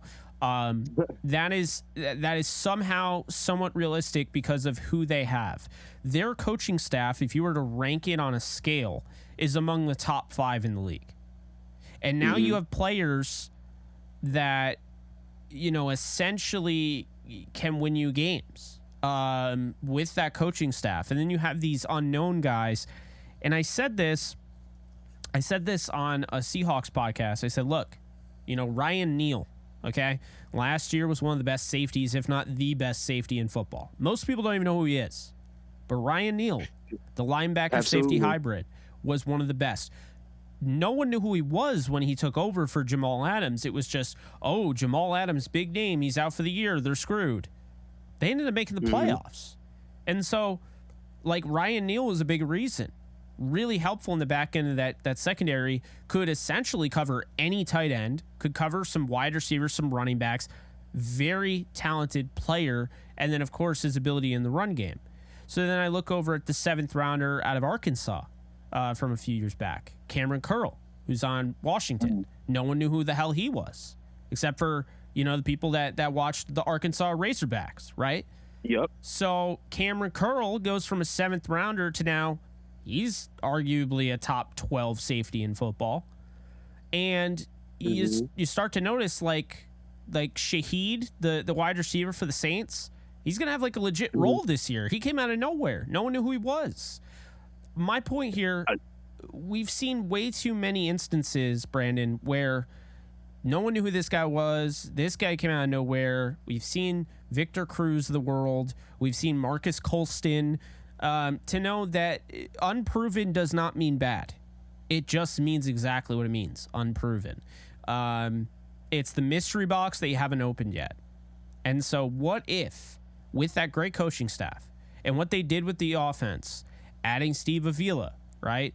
The going out and getting Kevin Dotson to shore up the offensive line. This is the best the offensive line's looked outside of not having Whitworth in Sean McVay's career. Like, they're a Whitworth away from having the best offensive line in Sean McVay's history as Rams head coach. But what if, you go out, you get Steve Avila, Tutu Atwell goes into his, 3rd year, finally starting. You saw the signs at the end of last season. Same with Van, contract year, Puka Nacua, Tyler Higbee, Bryson Hopkins doesn't even play in preseason. They feel that good about his camp. Davis Allen, the list goes on. Stafford loses weight, which he did. He's lighter. He's going to be able to move around more. Your offense is more balanced this year. And then your defense, led by Aaron Donald, makes things easier on other guys. But then you have Ahkello Witherspoon, who had a good 2 seasons before the hammy ruined his season last year in Pittsburgh. You got Jacoby Durant, who we saw at the end of last year, who looked fantastic and looks like a potential star. You got Travis Tomlinson, who in preseason looked really good. And then what if, like Ernest Jones, all that, what if this team just, some of those unknown, like unproven mystery box guys end up being a Ryan Neal or a Cameron Curl or a Victor Cruz? We don't know. But I'll tell you right now, the percentage of that happening drastically goes up when you have good coaching. The Rams do. So this is why, like, I'm not going to say they're going to come out tomorrow and just kick the Seahawks' teeth in. I'd like it. That'd be cool. But I don't see that. But I do think that they are going to win tomorrow, 34-31. I think it's going to be a fun shootout. And if it's not a shootout, I still think they can win that type of game. My thing is, until Stafford is on the pine, I'm not counting the Rams out of any game. I think he's the equalizer. I really believe that. That's why they got him and they made the trade from Jared Goff to him. Because they had him with that 2020 defense, the number 1 defense in the league. I don't care if Cooper Kupp's injured. I don't care if Tyler Higbee's injured. I don't care who's injured. Okay? Matthew Stafford wins the Super Bowl with that 2020 Rams team. They beat the Packers in Lambeau. They would have beaten Tom Brady and the Bucs, and they would have won the Super Bowl against a hapless offensive line of the Kansas City Chiefs. They would have destroyed them, decimated that team.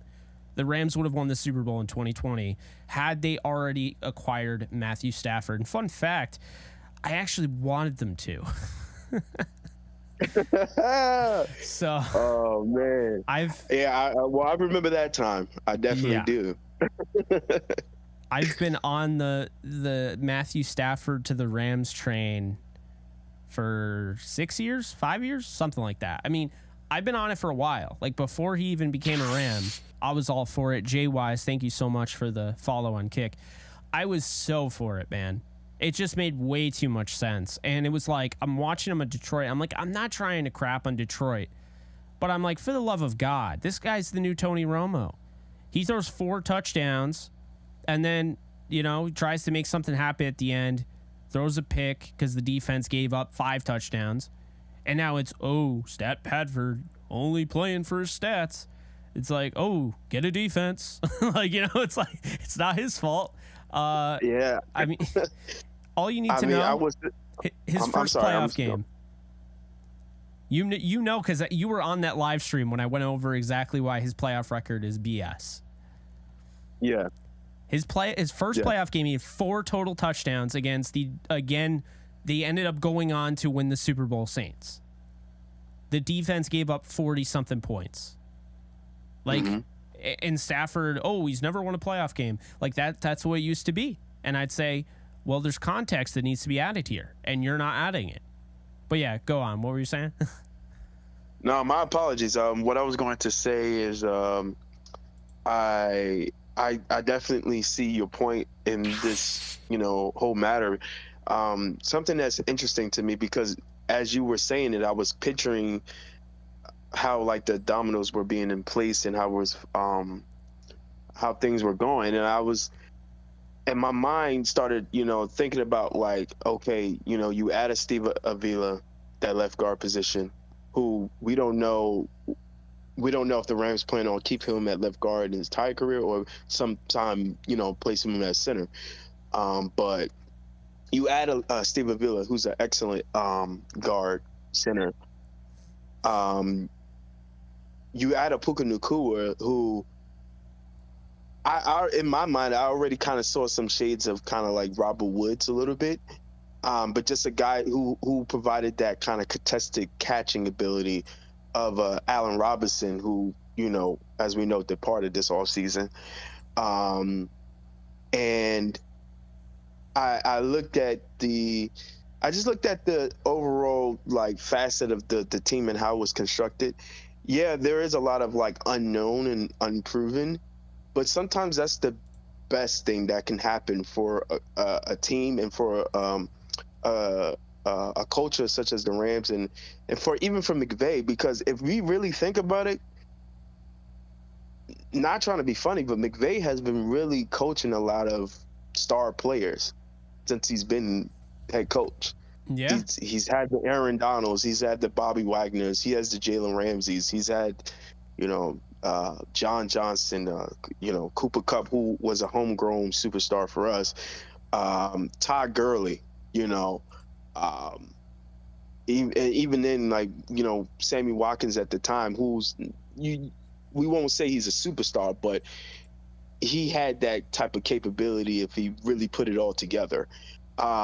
So he's always had like a bunch of talent or people that we all knew for the most part. This is the first time where we actually get to see McVay kind of like construct the roster to his liking. And him and Les Snead together as far as that is concerned. So I found this very interesting, and this is very good for McVay. I think this is gonna rejuvenate him and his energy, his career, and everything like that. But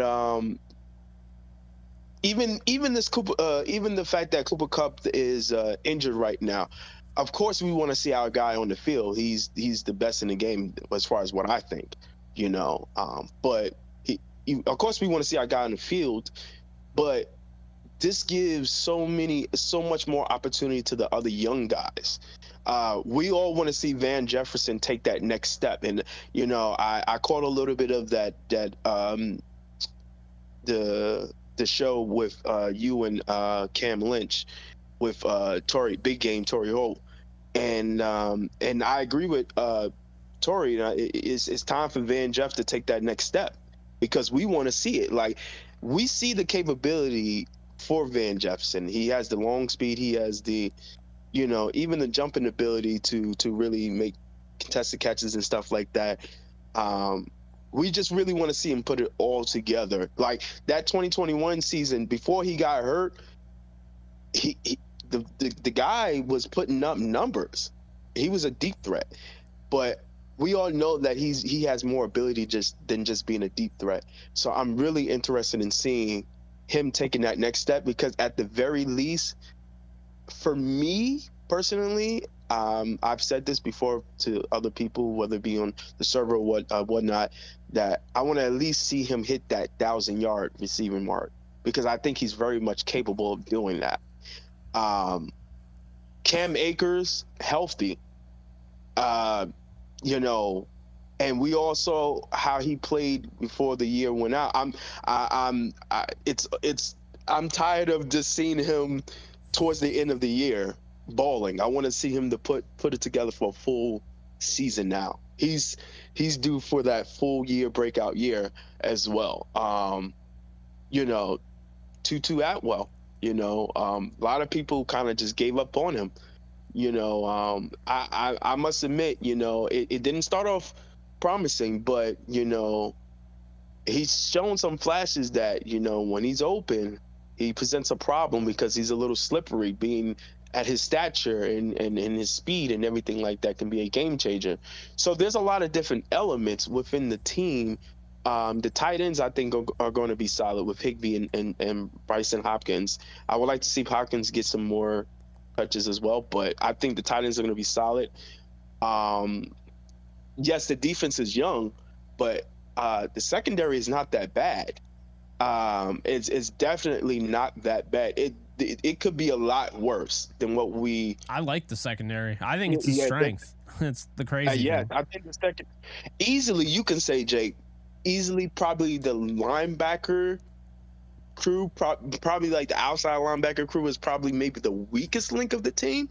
But even then, we don't know what that's going to all shape out to be. And like we was talking about earlier, if the Rams somehow manage to, like, I don't remember when the trade deadline is this year, but let's say within the first 7 weeks, if the Rams turn out to be at a favorable record, like maybe 4-2 or 5-3 or something like that, you can then say, okay, maybe we can push the pedal a little bit and let's add a pass rusher, to this, a very established pass rusher to this group, we don't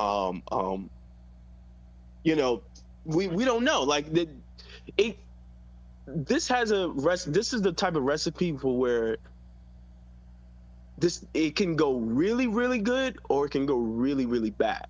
Which one we don't know.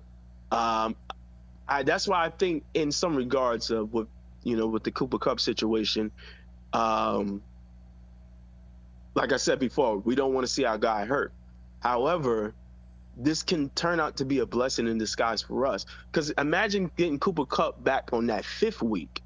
Yeah. And we're at a favorable record. Now, all of a sudden, you just added a superstar to your team. That's like an addition on a trading deadline. So those are things to consider. So I will say my confidence in this team is not at an all-time high. It's kind of like middle ground. It's just a wait and see process. And for those people who are ready to just kind of like get off the train with the Rams at this point in time, I would just say just caution that stance, because look, we may have struggled last year. There was injuries, we fell apart, but we were also in a lot of those games, like the Buccaneers game last year. We could have won that game. Yeah. Both the Seahawks games, we could have won those games. We could have won those games. You're talking about 3 wins added to the 5. We could have won those games. The Saints game. If the Saints, Stafford doesn't get hurt, they win that game. They lost by 7. Like, they should have won that game. I think, to your point, like, the NFL, they're going to be in a lot of games this year. Most teams are. These are decided by 2 to 4 plays. And by the way, I just want to let you know, I looked it up while you were talking, also listening, but also looked it up. October 31st is the trade deadline. And essentially what I see is what you see. I think, and I mean, we've kind of had an idea, like Jordan Rodriguez has said this multiple times, how, she could see them trading for a pass rusher. It's not a great room. It's not. It's the least experienced room in all of NFL.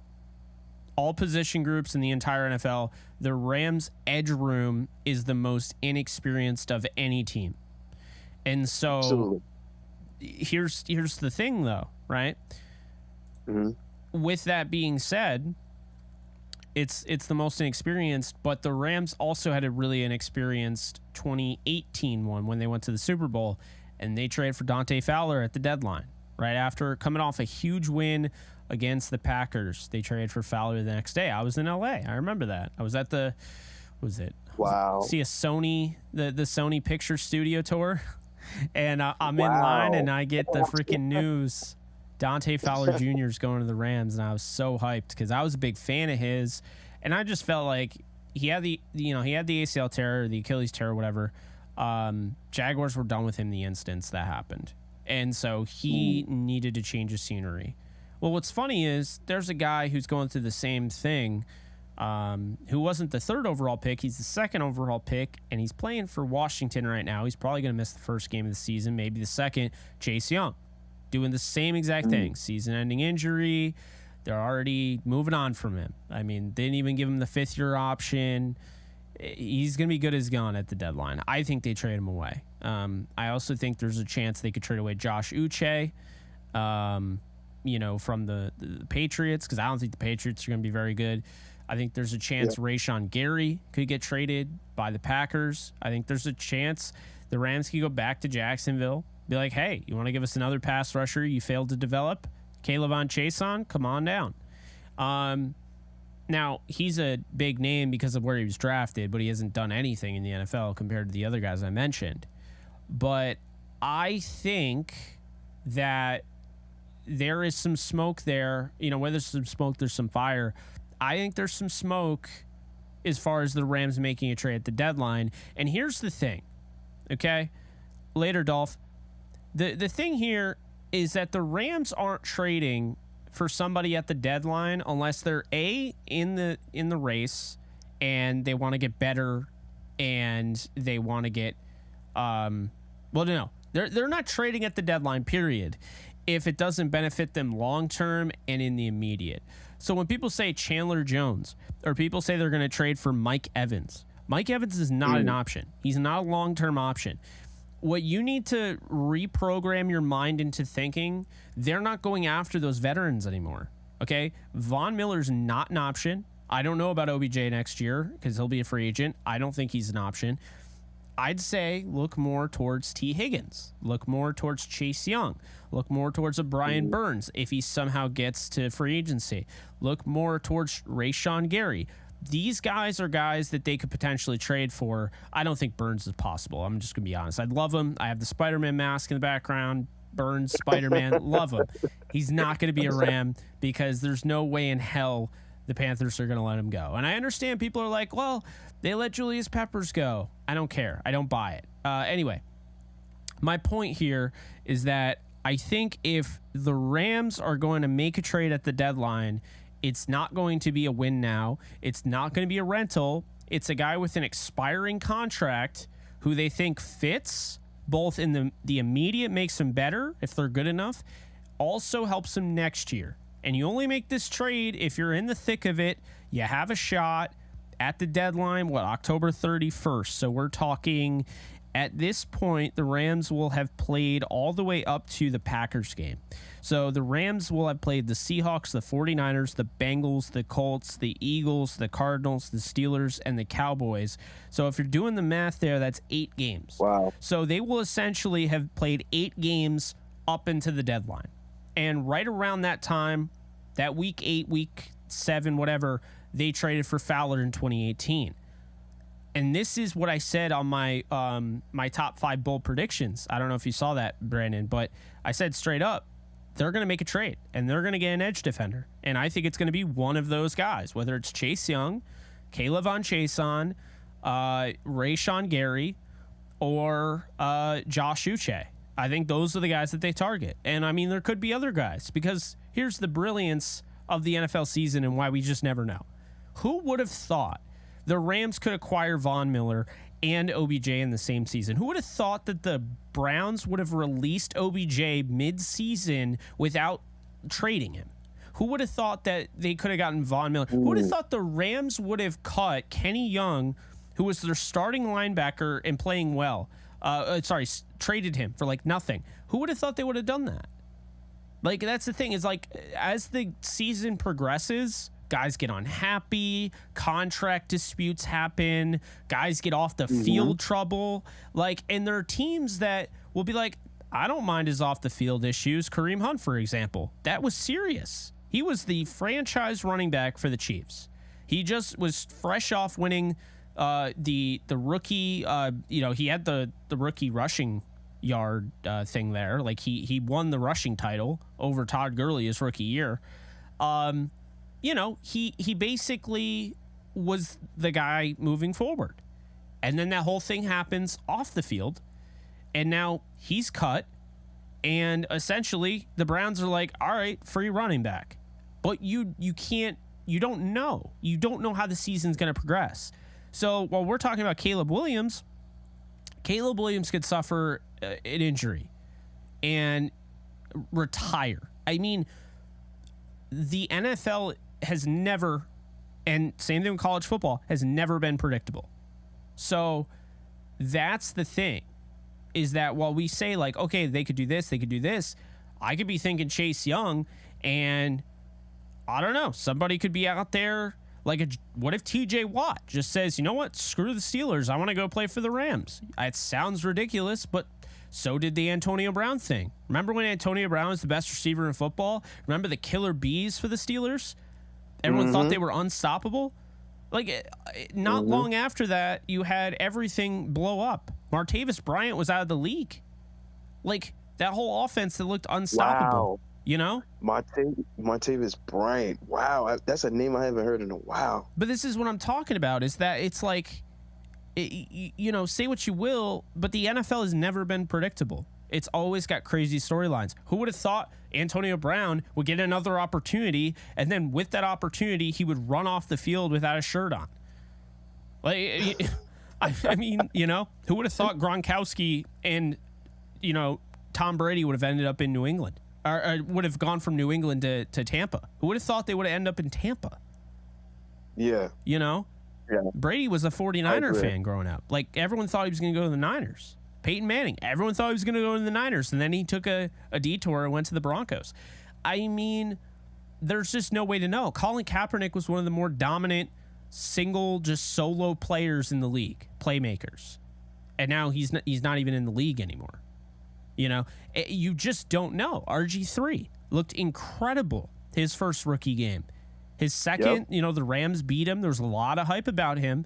Rams beat him. Not long after that, he had a pretty good season his rookie year, and then he gets hurt. So, who would have thought Tyrod Taylor would have been the quarterback before Josh Allen? Who would have thought Tyrod Taylor would have led the Bills back to the playoffs and get their first playoff win for the first time in 17 years? Tyrod Taylor did that. That's the NFL. No one would have thought Case Keenum would have led the Vikings to the NFC title game. You cannot predict this league. And so I say all the time, if you think the Rams are going 2-15, like, who knows? Maybe you're right. But I wouldn't be predicting that, because I can tell you right now, like, they have more of a chance of winning the Super Bowl than they do going and getting the number 1 overall pick. I stand by that statement. Honestly, I would agree about that statement too. For me, it's just very hard to see the Rams really being really bad this year. Like, it's at the very least, because when you started naming off some of the teams within the first, I think, 8 games of the season, like, I heard teams like the Seahawks, 49ers, the Bengals, the Eagles, the Steelers. Listen, by all means, this is not going to be no cakewalk into no, 10-7, 11-6 type season or anything like that. It's going to be hard, and there's going to be some games where we're going to question what direction of where the team is going to go, But it's just very hard for me, knowing that I know that the Rams have beaten the Seahawks before. And I know that McVay is very much capable of out-coaching Pete Carroll, who, you say what you want about Pete Carroll, but he's an excellent coach within himself, his own right. Yeah. He's beaten the Bengals before, beat them in the Super Bowl when it counted. And that's when half of our offense wasn't playing. because you had OBJ hurt. Van Jefferson, even though he was playing, he wasn't 100% because he was dealing with his knee injury. Cam Akers played a little bit, but at the time was a little bit of a liability in pass protection. Yeah. So these teams, even though it seemed like this gauntlet is like very tough, it's not impossible. And considering the fact, I think the most important thing, and within this prediction, Jake, that the prediction that you made, and even for myself, is that the Rams are, for the most part, not in all facets, right? Because we just seen that there are 3 people out, including Kupp and stuff like that. But for the most part, the Rams are mostly healthy, and we couldn't really say that last year. Yeah. And it's funny with the whole Kupp thing. I'm just kind of sitting there like, I'm fortunate. I feel fortunate. Like, Kupp could have been it could have been a Tim Patrick injury. Like, the Broncos are getting hyped. They're getting Tim Patrick back. He missed all of last year. Then he comes back. He's having a good camp. Boom. Misses all this year. And I understand Tim Patrick isn't Cooper Kupp. But the point is, like, the Rams got out of camp relatively, injury free. I mean, the hamstring sucks and it is concerning and you have to be careful with it. But we've seen a lot worse. I mean, we've seen starting quarterbacks go down. Trent Green went down and it led to this, Gray Show on Turf Super Bowl champion run with Kurt Warner. That doesn't always happen though. But that's another one of those, like Kurt Warner. Who would have thought Kurt Warner would have done that? I think the league is incredibly unpredictable. I think there are people that, for instance, great example of this, the Jets. I know I have a Jets helmet on my desk. I like the Jets. I covered them last year. If I had to pick a second team, it'd be them. They'd be my AFC My brother team. is actually, I have actually one of my brothers. He's a Jets fan. Oh, really? So yeah. Okay. So he's kind of really excited this year. And he should be. Go ahead. Because the thing I'm saying here is when you look at the New York Jets, I feel like the analysis is so, it's either people buy into them or they don't, and the people that don't never have a good reason. And that's not to say the Jets are 100% going to be amazing. I'm right, you're wrong. But the people who say they're going to be really good are the people that bring up points. And the people who don't think they're going to be good, same old Jets. It's going to be just end the season all over again. And it's like, bro, like we were just saying the same thing about the Rams throughout almost my entire childhood. And then they turned that around in a year. They went from 4-12, getting embarrassed on All or Nothing. Everyone saw it.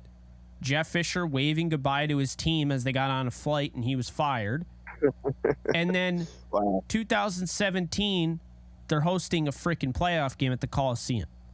So, and then 2018, they're in the Super Bowl. And then 3 years after that, they're winning the Super Bowl. And so that's my thing, okay, is that there's this whole, the Jets, they're terrible. They'll always be terrible. It's like, all right, so you're taking into account.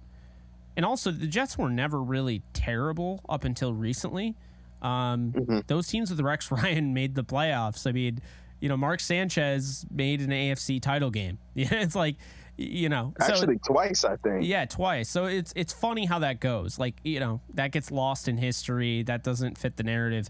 Another thing is people hate Aaron Rodgers. I don't know why. He's a little weird, maybe. Political, I don't know. I don't really care. But people hate Aaron Rodgers, and it ruins their analysis. See, like, I don't like Deshaun Watson. I don't think he's a good person. But if the Browns were the best team in the league, I wouldn't just be like, the Browns aren't the best team in the league because Deshaun Watson is bad in the locker room. All right, buddy. You're the same one that's gonna, constantly tell me how, they lost because they were reading the press clippings, like another one of those like boomer statements to make.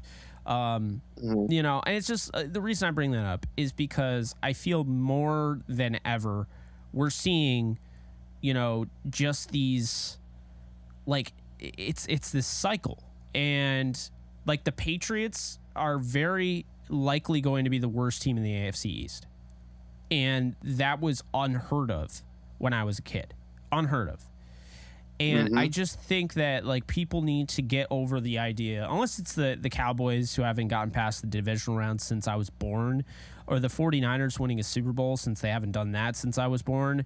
You know, they need to get over the past.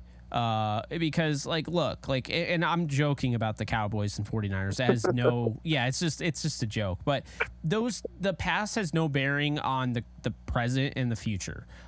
Because, you know, like the idea that you losing an NFC title game in 2000 is still affecting you in 2023, that's either a really sad excuse or that's the reality and you're just a terrible organization.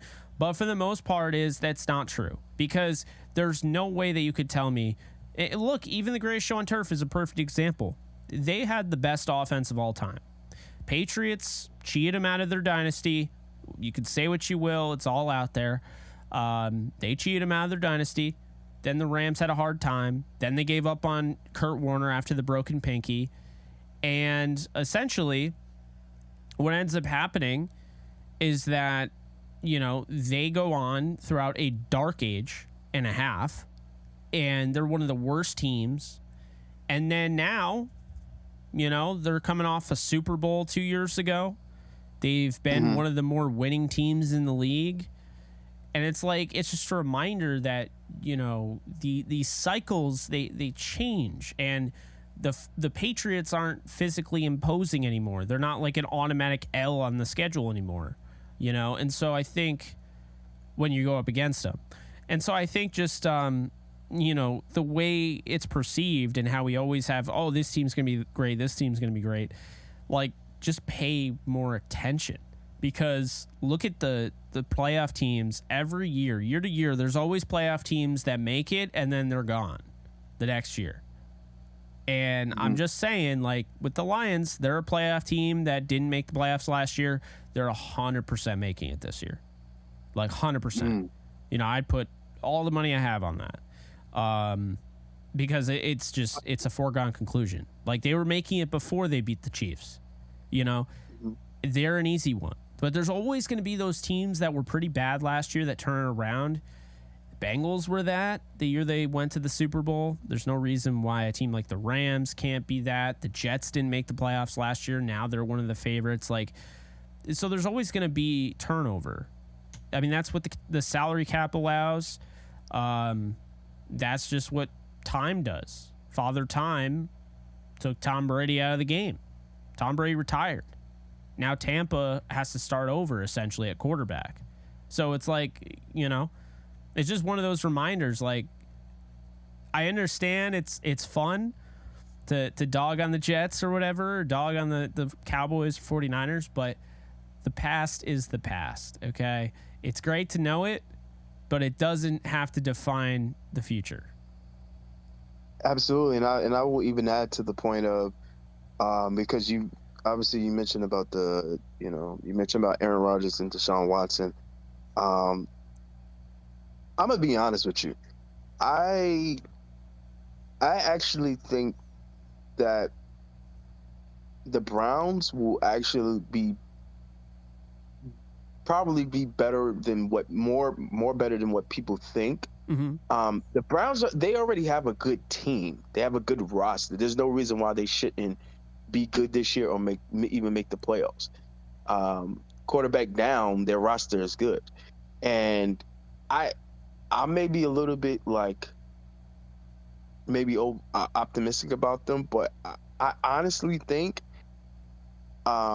it depends on how they play against obviously the Steelers and everything like that, because I think the Steelers are pretty decent this year. But I think the Browns, don't sleep on the Browns being the division winner. And I know people may come at me for that. What about the Ravens? And hey, listen, I love Lamar Jackson, and I think the Ravens will be good as well. But if you're talking about top to bottom as far as roster is concerned, I mean, and they had just added Zadarius Smith, along with Myles Garrett to that pass rush. So I think the Browns are going to actually be more better than what people think. I could be wrong. You know, it happens, but I'm a little bit optimistic about them. Also, people need to remember last year, before Breece Hall went down with the Jets were beating teams like the Packers. You know, we're in those games against the Bills. The Jets' problem really last year was that they didn't have the stability at QB. Imagine Aaron Rodgers on that team last year. 100% they're making the playoffs. Oh yeah, and then absolutely they're making the playoffs. Yeah, and then people will say, "Well, Aaron Rodgers had a bad year." You know who had a bad year before he left New England? Tom Brady. Mm-hmm. He threw a pick six to basically cost him the game against Tennessee. They lost in the playoffs to Tennessee. Yeah, wow. And now actually thinking about that, yeah, because wow, Tom Brady's last Titans, game as a Patriot. Yep. And the Titans weren't. They were good, but they weren't like special good. No, they were just good. Yeah. And they were one of those solid teams that has a good defensive minded coach, and that you knew that you would have to grind out a win against them, type of thing. But they weren't all that. And so like you said, the parity is real in the NFL. And like, listen, Jake, you kind of got me a little bit fired up, man. I honestly, my confidence and hope with the Rams have been kind of like middle ground, but I don't know, man. Like, the NFC conference is a little weaker. You know, we have the only Super Bowl winning quarterback in that conference, something that doesn't get talked about enough. No. I think we can make the playoffs. It just depends on how we fare against certain teams. I think, especially like the previous years, like, and you know this too, like the previous years with the 49ers, of course, we hated losing to the 49ers. Nobody likes losing to the 49ers. We don't like how they talk to us, none of that. But we also knew that if we were we also knew as for the Rams, if we were ever to play to our type of potential, we could have beaten those 49ers teams. And I think this year, for some reason, I don't know, I get this feeling that I think it's important for us to get the 49ers at least once this year. And in regards to our playoff hopes. I don't know why, but I get that feeling. Well, I mean, that makes sense. I think we absolutely can, but just given the way how our schedule is, and our schedule, for lack of a better word, it is pretty tough. I mean, like we mentioned the Seahawks back to back. You have the 49ers back to back. They, not back to back, but like twice, both teams twice. Obviously we have the Bengals. We got to face the Ravens this year. We got to face the Steelers.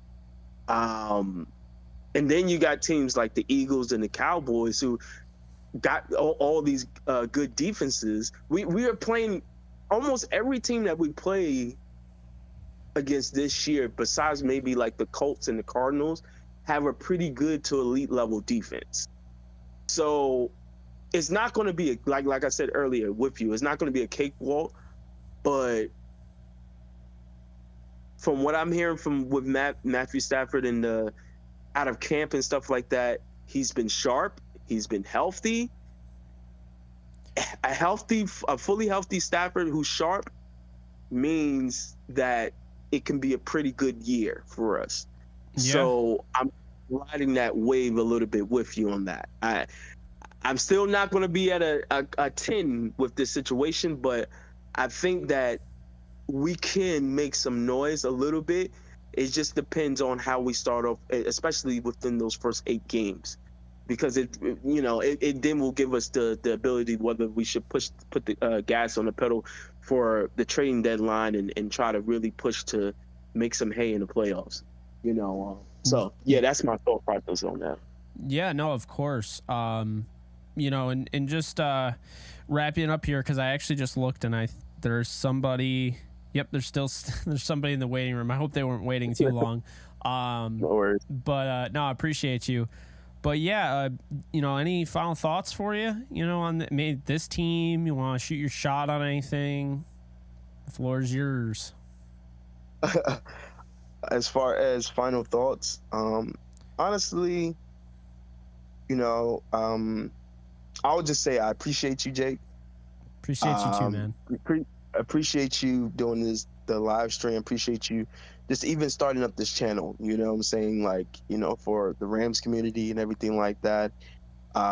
It's an inspiration, not only to the people that are in the comment section, but to me as well, who also have dreams of doing podcasting and, YouTube and all that stuff. And, as well as, I am a musician as well. So I had inspiration on doing things like that for YouTube and Instagram and all that stuff. So like, I really appreciate you and how much you worked hard and, being able to break the news for the John Johnson, be able to be on TV and all that stuff. Like I may not be all the time in the live stream just because of just, it's life. We all got life to handle, but absolutely.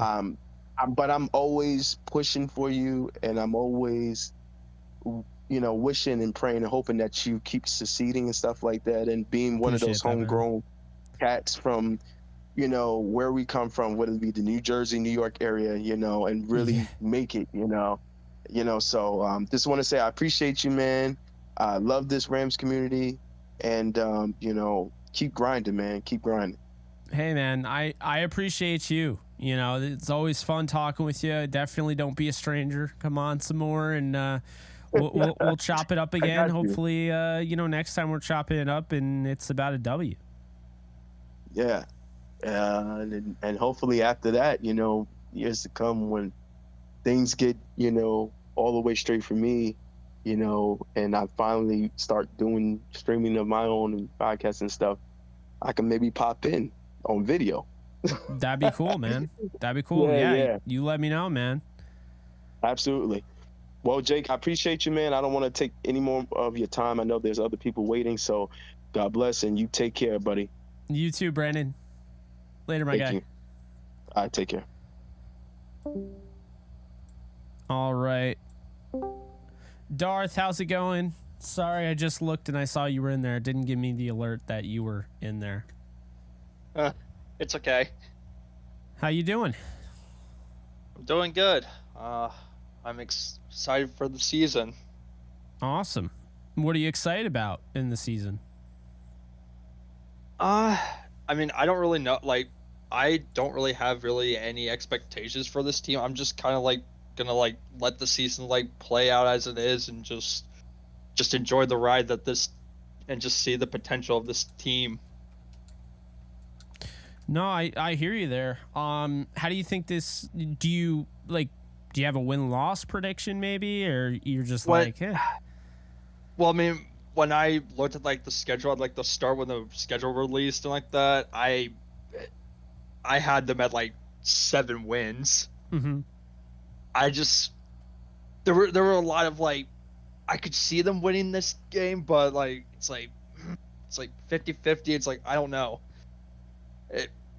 It's random because you never know how the season goes because down the line injuries happen from either our team or their team, and then things can play out differently. That's true. Yeah, no, that's the way the NFL works, the whole Cooper Kupp thing is just a reminder, just when you think you're out of the woods, not so soon. But hey, it's a good thing it's just this and not, the dreaded ACL. Now, how did you become a Rams fan? At first I was a Washington Redskins fan.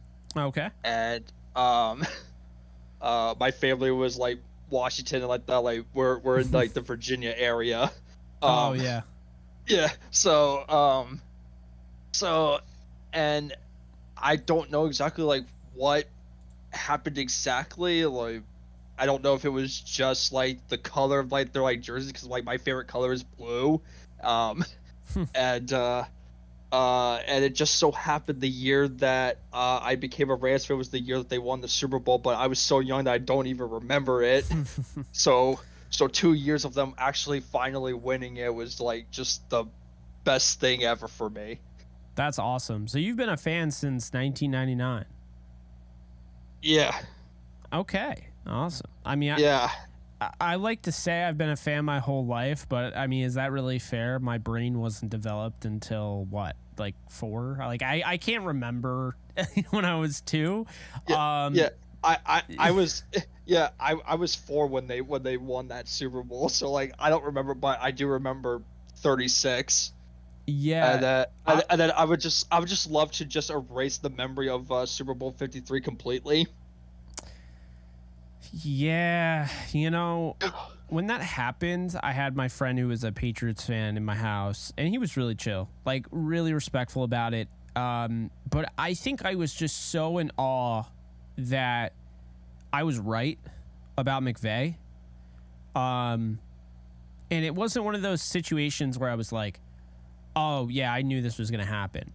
Because even if I said I knew it was going to happen, that wouldn't have been necessarily true. I didn't know that Sean McVay was going to lead him to the Super Bowl in year 2. I thought there was something different about him. And I thought this is somebody that could bring us back to the Super Bowl, win a Super Bowl, but I didn't think in 2 years he'd be there. I always felt like Jeff Fisher had a better roster, and that team just wasn't, they weren't clicking, but I thought that roster that went 4-12 was better. And I think, to Snead's credit, Fisher's credit, they built a decent roster for McVay to take over. McVay took over more. I would say this: McVay took over with more at his disposal than Kyle Shanahan. But I think McVay is a better coach, and I just think that it was cool because I was pounding the table for Sean McVay back when he was 30 years old, unproven all hell, and the Rams were still playing football that year. Like, the season didn't end, and I was pushing for Sean McVay, and there were people there like, Sean McVay, really? Like, he's some what was the thing they were saying? He's a frat boy. He looks like a frat boy. Why would you want a frat boy to be your head coach? He can't be a leader of men.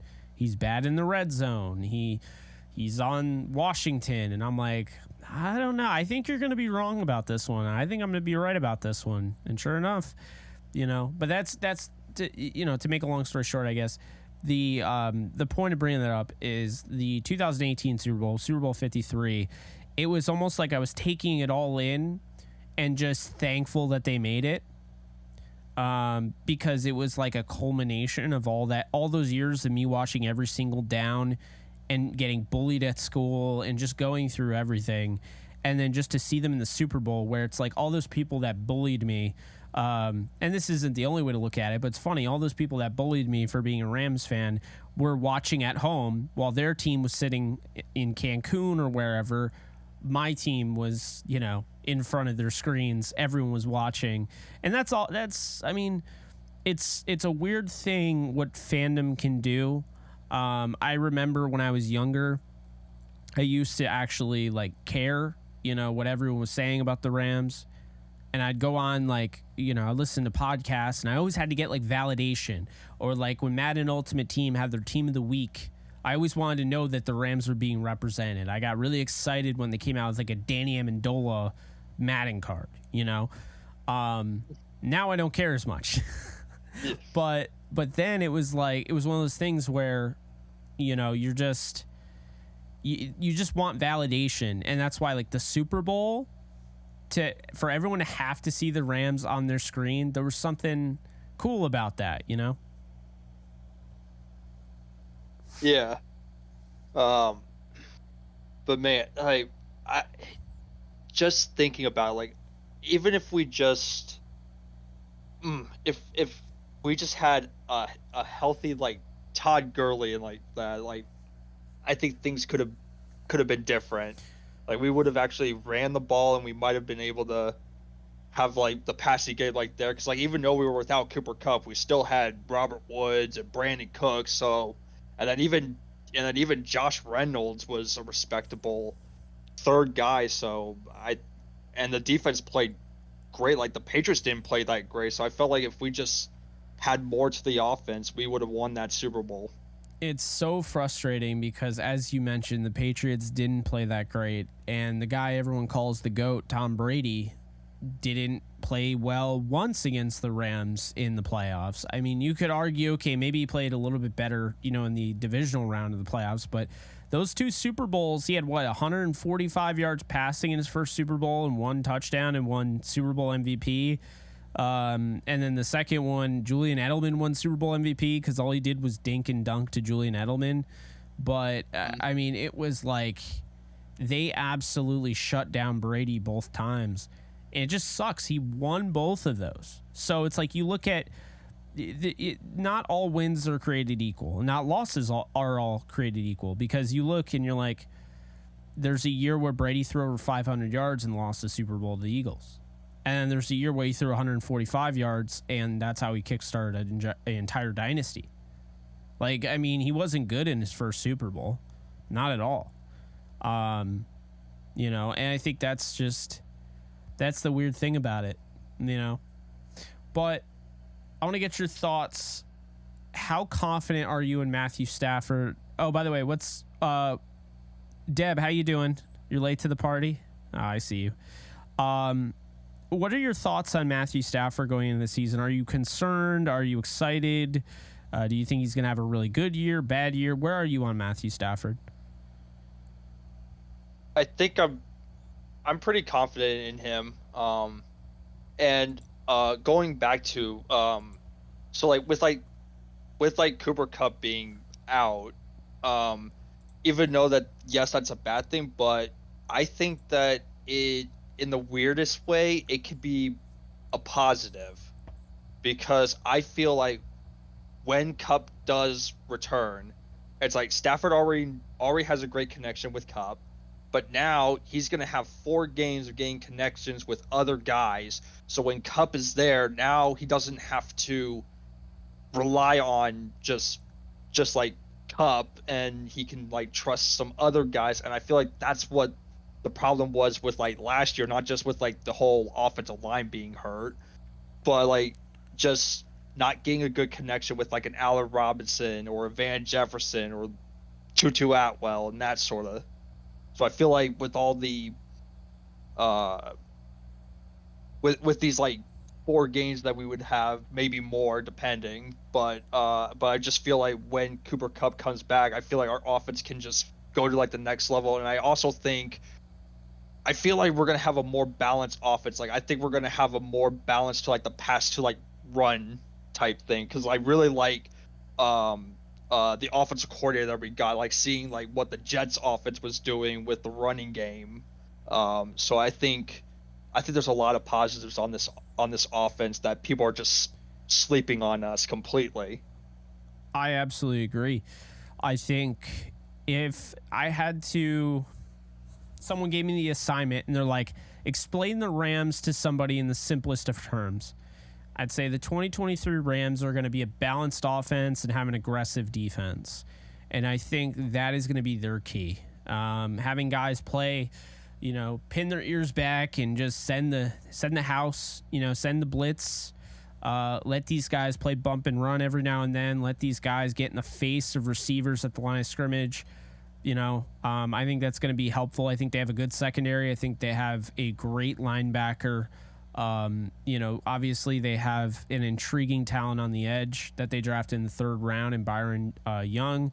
They have Kobe Turner, who they really like, another 3rd round pick in the interior. Bobby Brown got to play a bit last year, showed us what he can do. And then you have Aaron Donald, who's the greatest to ever do it, in my opinion. So, the defense is intriguing. I'm not actually entirely worried about really anything on this except for the edge room, because I think while you have an intriguing player in Byron Young, that rest of the edge room isn't great. And then you look at the offense and you're like, balance is the name of the game with them, because to your point, they bring in Mike LaFleur because he knew how to use the running backs, used them all different ways. Breece Hall, Michael Carter II, Ty Johnson, Zonovan Knight, didn't matter. Like, he used him in the passing game, he used him in the running game, he used him as blockers, he lined him up in the backfield, he lined him up out wide, he lined him up at fullback. It gives the Rams different looks, and I think the most important thing is that Sean McVay going through last season, everything he went through, I think hardened him to the core, where now I think he's going to be ready to take on this season head on and seasons after. I was told once by somebody, the best thing you can ever do is get fired in life, because if you ever get too high of yourself, getting fired is one of the lowest feelings. I've been fired before. It is one of the lowest feelings, but it also reminds you that you are not perfect. You are not invincible. You're not unstoppable. And it puts you back in that mindset again. And I think for Sean McVay, right after winning a Super Bowl, he started to feel invincible. And this past season was like getting fired. It gave him that low feeling. He was at the lowest point. Well, he got past it. And, you know, what doesn't kill you does make you stronger. And I think Sean McVay is going to be a lot better of a coach moving forward because of those trials and those errors he went through last year. Yeah, and I mean, and he's still very young, so like he still feels like he's like still learning more, and like I feel like and that's the weird thing. It's like, you know, it's amazing of, you know, just that for a guy that's like that young and like hasn't really been in the league for that long, like already has been to like 2 Super Bowls. It's like who else in like the young coaches is gonna do that? Like, and who else is gonna, like, even that, oh my goodness, like for me, like that 2017, like when I saw like Sean McVay like get hired, I'm like going like, okay, it's like, you know, I wasn't like exactly like enthusiastic, but I was like going like, I'll see like how it goes, but I'm like going like, you know, it can't get any worse than like what we already have gotten. So and then I think it was like the week 4 game against Dallas on national TV, and just us coming back, and I was like going like, wait, are we good? Can we be a playoff team? And then we just go and make it to the play. I'm like going like, what is happening? It's like, and then all of a sudden, like Jared Goff looks like the guy that we went up and trade for, and it's like, hold on, like, what is this? It's like, because like Goff looked horrible. Like he missed like wide open guys in like the Seattle game and like and it's like my goodness. It's like what did Sean McVay do to like like it's like what did he do to like make Goff look so amazing? It's like no, I hear you. It was one of those, like, they bring him in and everything changed, and it's, you know, you have all those talents and you're like, okay, they've always had these talents, they've always had this, but you bring in Sean and now he knows how to use these guys. And I'll never forget the perfect comment when Sean McVay got the most out of Todd Gurley, the most when we started to realize, okay, Todd Gurley is a superstar, was when something came out as an article. And the headline was, Sean McVay has turned Todd Gurley from being Eddie George into Marshall Faulk. And I was like, yep. Because Jeff Fisher wanted Todd Gurley to be a power runner and be, you know, Eddie George. Eddie George is a good running back, no doubt. But Marshall Faulk, I believe, is the greatest running back of all time because he could do everything, literally everything on a football field. That's what Todd Gurley was, a guy that can help you in pass pro. He could go out for a pass out of the backfield or line up out wide as a receiver. You know, he could run the ball in between the tackles, outside the tackles. You know, I feel like, I don't know, man. That's the Sean McVay effect. Yeah. I feel, I just wish that, like, if Todd Gurley just did not have the arthritis in his knee, like, what his career would have been. Oh yeah, no, I definitely hear you there. Darth, I got 2 people in the waiting room, and I'm going to call it, by the way, so those will be the last 2 people because I'm going to get off soon. 2 people in the waiting room. I appreciate you coming on. Any final thoughts?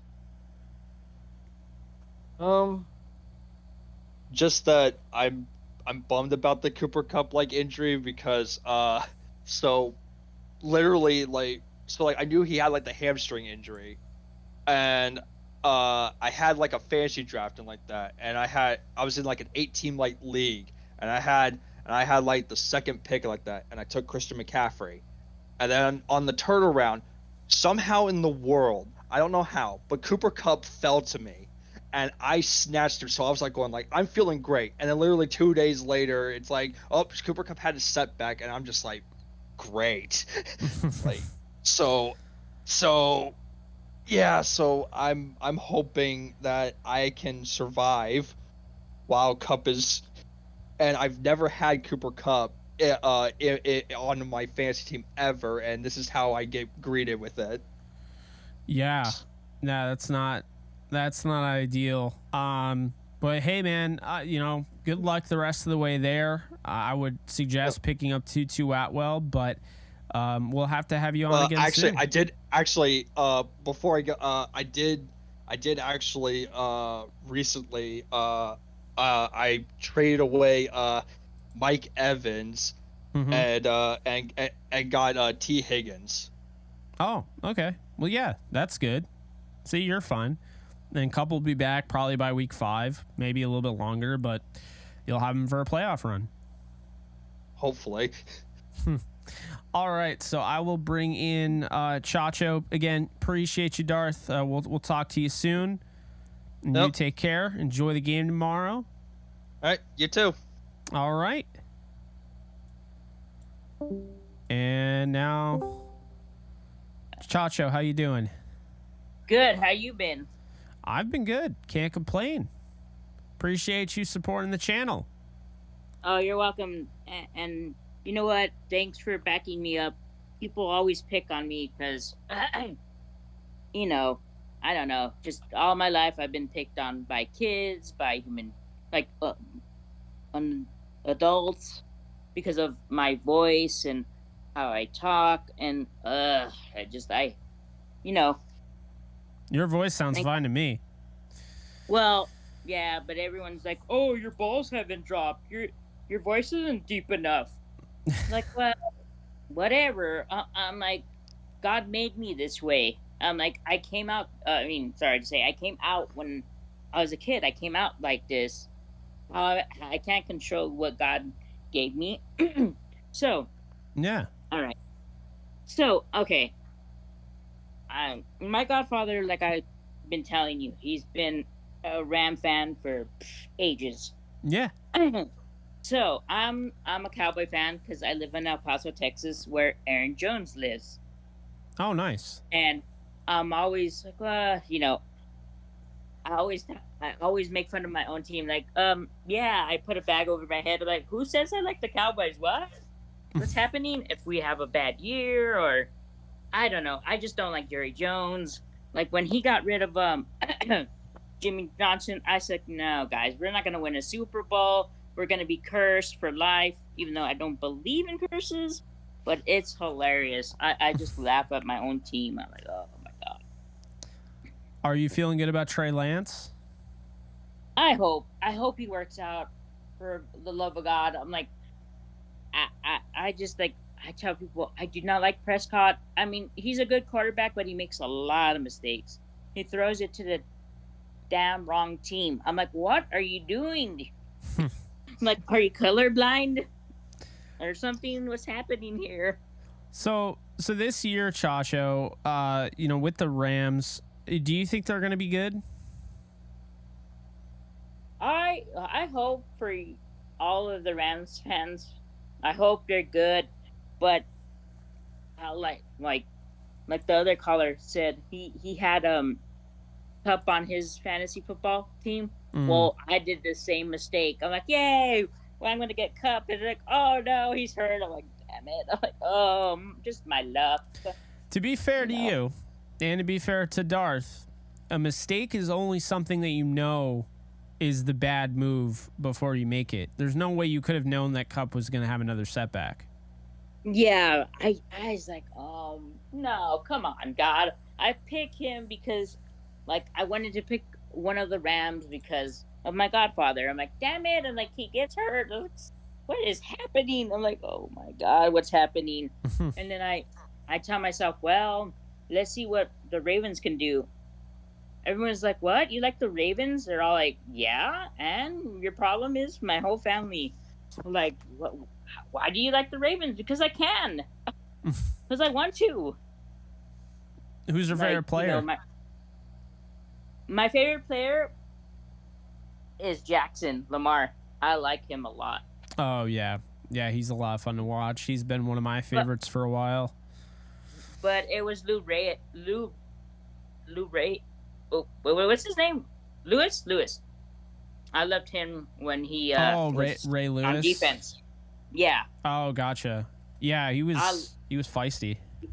Oh my God! And then, yeah, but you know, and who knows? You never know. The Rams could do good. I just hope my Cowboys can beat the Rams. Who knows? You know, let's see how my Cowboys do, and you know, and that's why I tell people you just don't ever. I never give up on my team, even though I always disown them. Like, I'm done with you, stupid Cowboy fan. Like, I'm done with you. I can't stand you anymore. Damn you, Jerry Jones. I hate you too. Like, I always cuss him out too because I'm like, I just don't think he knows what he's doing anymore. I'm like, his capacity. I think he lost. I don't know. He lost something. Did you know I've met him before? Oh, did you? Yeah, twice actually. Talked with him at the Senior Bowl. He sat down next to me on a bleacher and like we talked. But yeah, he's cool, you know. I got good vibes from him, but I get what you're saying. Preferably, this is actually why I'm a big fan of Stan Kroenke. I know St. Louis fans hate when I say that, but I'm a New Yorker, so it doesn't actually have any bearing on me that he moved them from St. Louis to LA. But right. what I will say is that, you know, Stan Kroenke brings in the professionals. He doesn't know football, and that's okay. He wants to bring in the guys that do. All an owner should be doing for a sports team is making sure they have the funding to afford those big contracts, to build nice stadiums, to afford to pay coaches and staff members alike. And that's what Kroenke does, you know, and I think that's the important thing. And Jerry Jones tends to lean more into the football operations aspect, and it gets him in trouble at times. But, I mean, he knows football. It's just sometimes he goes a little crazy. Oh, yeah. Like, he's into everything. I'm like, why can't you just stop, dude? Just count your money and stay up there and just, you know, worry about something else. No, I get it. Totally get it. Chacho, just because I'm going to be ending the stream soon and I want to get Swizzleberry a shot, I'm just going to give you, you know, basically any final thoughts for you, you know, going into tomorrow's NFL Sunday? How about my Cowboys? How about the Rams to win and go Ravens? So you have the Rams to win. The Ravens will beat the Texans. They could beat the Texans probably with their backup. Yes. So you have the Rams to win, the Ravens, and then you think the Cowboys beat the Giants? Yes, I hope so. Yes. Okay. I believe we can. All right. Have a good day. Absolutely. Thank you for letting me call in. Yeah, of course. Bye. Yeah, don't let people, you know, knock you. Like, who cares what they have to say? Like, who cares about their BS and all that crap? Don't listen to them. You know, you're I you. try not to. Yeah, you're you. I cry. You know. Right. I mean, I try not to let it. Yeah. Let it get to me, but it does sometimes, and I cry. No, right. I get that. I mean, I was bullied when I was in school, and I had friends that I thought were my friends that told me that this was just a hobby, that I couldn't make a career out of this, and I stupidly kept them around in the picture. I had a girlfriend, my last girlfriend, I broke up with because she didn't believe in what I was doing. She basically said it was a joke, and she didn't take anything I was doing seriously, even though most of it's part of my life. So I just say this, you know, you have a talent, whether you realize whatever talent it is, you have one, and go refine it, get better at it, and, you know, see if you can make a career out of it. True. I love to dance. Yeah. Or there I you could go. have been a comedian because I do make people laugh. There you go. There All it right. is. So if you become a famous comedian, just know that there will be people that will remember you, that talk down to you, that called you worthless and whatever. And those people will be looking up and probably buying tickets to go see you. That's the mindset you should have. All right. I'll keep that in mind. Thanks All right. a lot. Absolutely. Take care. You too. Bye, Ram fans. Bye, Chacho. Bye. All right. So we got our last guest here, my friend Swizzleberry. How you doing? It's going pretty good. I am excited because we are less than 24 hours away from Rams football, and it has been a ridiculous drought for a while. I'm with you there. I'm so ready for it at this point. It's just like, you know, part of me wanted to do a bunch of stuff today and like do a bunch of streams, and then also there's part of me that just wants to go to bed and just wake up and simulate until the game comes on. Obviously I won't be doing that because, well, let's be honest here, I got a lot of stuff to do tomorrow, but yeah, we're almost there. I mean, it was nice. I was able to watch my Jayhawks play football on Friday against a good team and actually beat them, because I feel like every college team starts off, they play a team that's not very good, just to get that win out of the way. So it was nice to see them against a good team. But all I'm thinking Saturday is, now that my team already played, I like USC, I like Alabama. I don't love them like I love my Jayhawks. So I was just like, man, can we just simulate Saturday? Like, with all due respect to college football, like, I don't really care. Like, I want NFL Sunday so bad. What are you thinking? Like, how do you think tomorrow's going to go? Like, not just the Rams, but just like football in general. So I think, dude, this is going to be so much fun because not only Sunday, like the fun part of putting on Red Zone, seeing multiple plays from across the league is a lot of fun. Then breaking it down throughout the week and being able to see it on coach's film, that's going to be great. Oh, yes. Yeah, it is. There's one thing that, and I'll keep this all quick because you've been at it for almost 3 hours now, but you mentioned something on the podcast with Downtown Rams, is that, and this is one of the things that I praise Stafford for all the time, and is usually something that I have a bit of a knock on Aaron Rodgers, is that Stafford will throw the ball to you no matter who you are.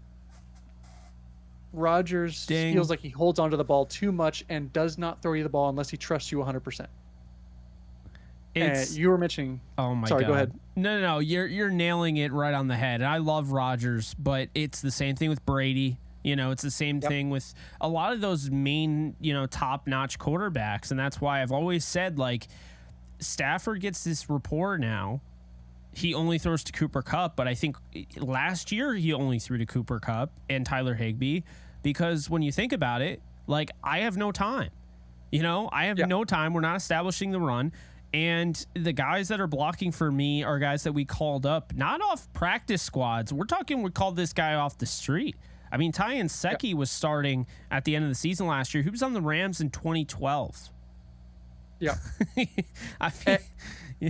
And that's the thing too. If you go back and watch like the first 8 weeks of our football, Bills game, we kind of started to hold up a little bit, but then as it got into week 3 and 4, you would see Stafford doing amazing plays, escape out of 3 potential sacks to throw the ball out for a 10-yard gain. Is that was incredible play that he was putting out just to get a 10-yard gain, which should be routine.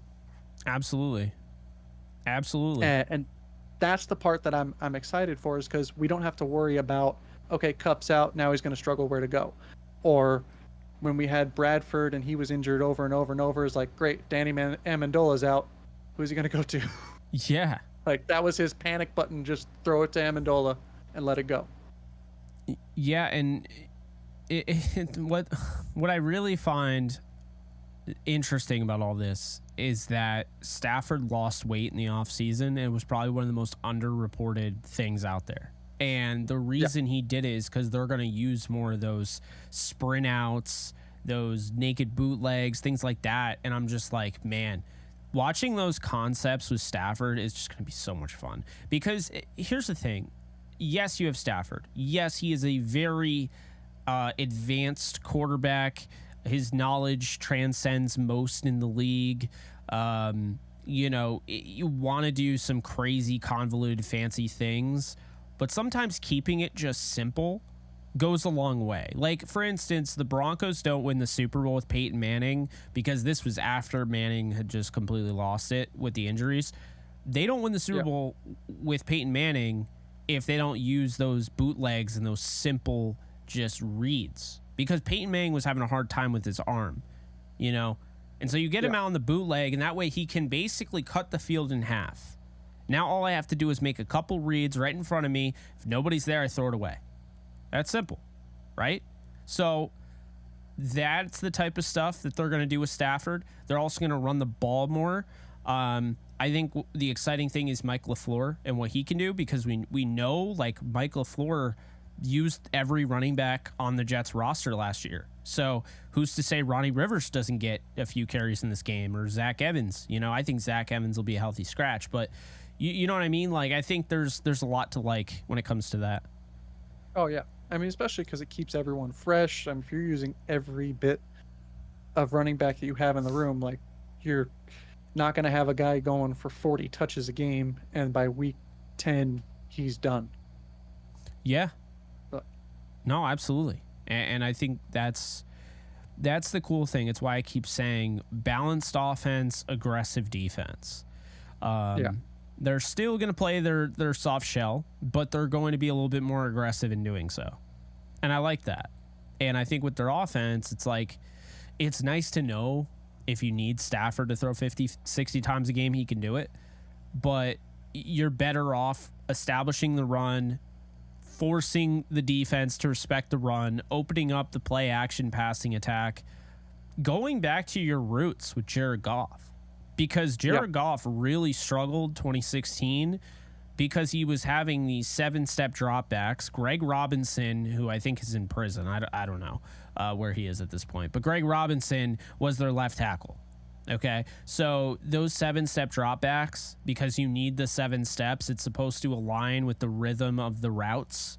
And when you get to the 7th step, or you get to the 5th step and you're getting hit, now those routes haven't developed yet. You can't throw the ball.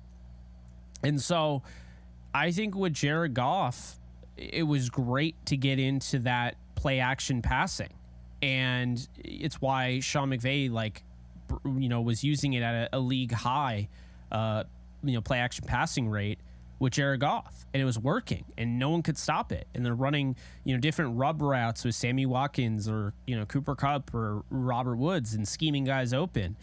And I feel like Sean McVay went away from that as soon as the Fangio defense kind of exposed that weakness. But then at the same time, with Stafford doesn't like the play action. He likes operating out of the gun. And I just feel like it's okay to go back to that, because Stafford is absolutely capable of working in play action. And I think it's been enough time now where, okay, yeah, that they figured it out. Sean hasn't really used the play action passing attack like he did in 2017-18, in a long time. So I think they could break it back out, but I also think they're going to go with more, some concepts that you would see from like a Gary Kubiak offensive coordinator, offense essentially, like what you saw with the Broncos and Peyton Manning. I think it's going to be those easy throws to set up, and I'm hoping, because I know McVay loves that 3rd and 1, take a deep shot down the field, catch him off guard, throw a touchdown. But I'm hoping they go more for just like, let's just get the first down, let's just move the chains, because we saw a lot of that last year, and that was not the year to do that.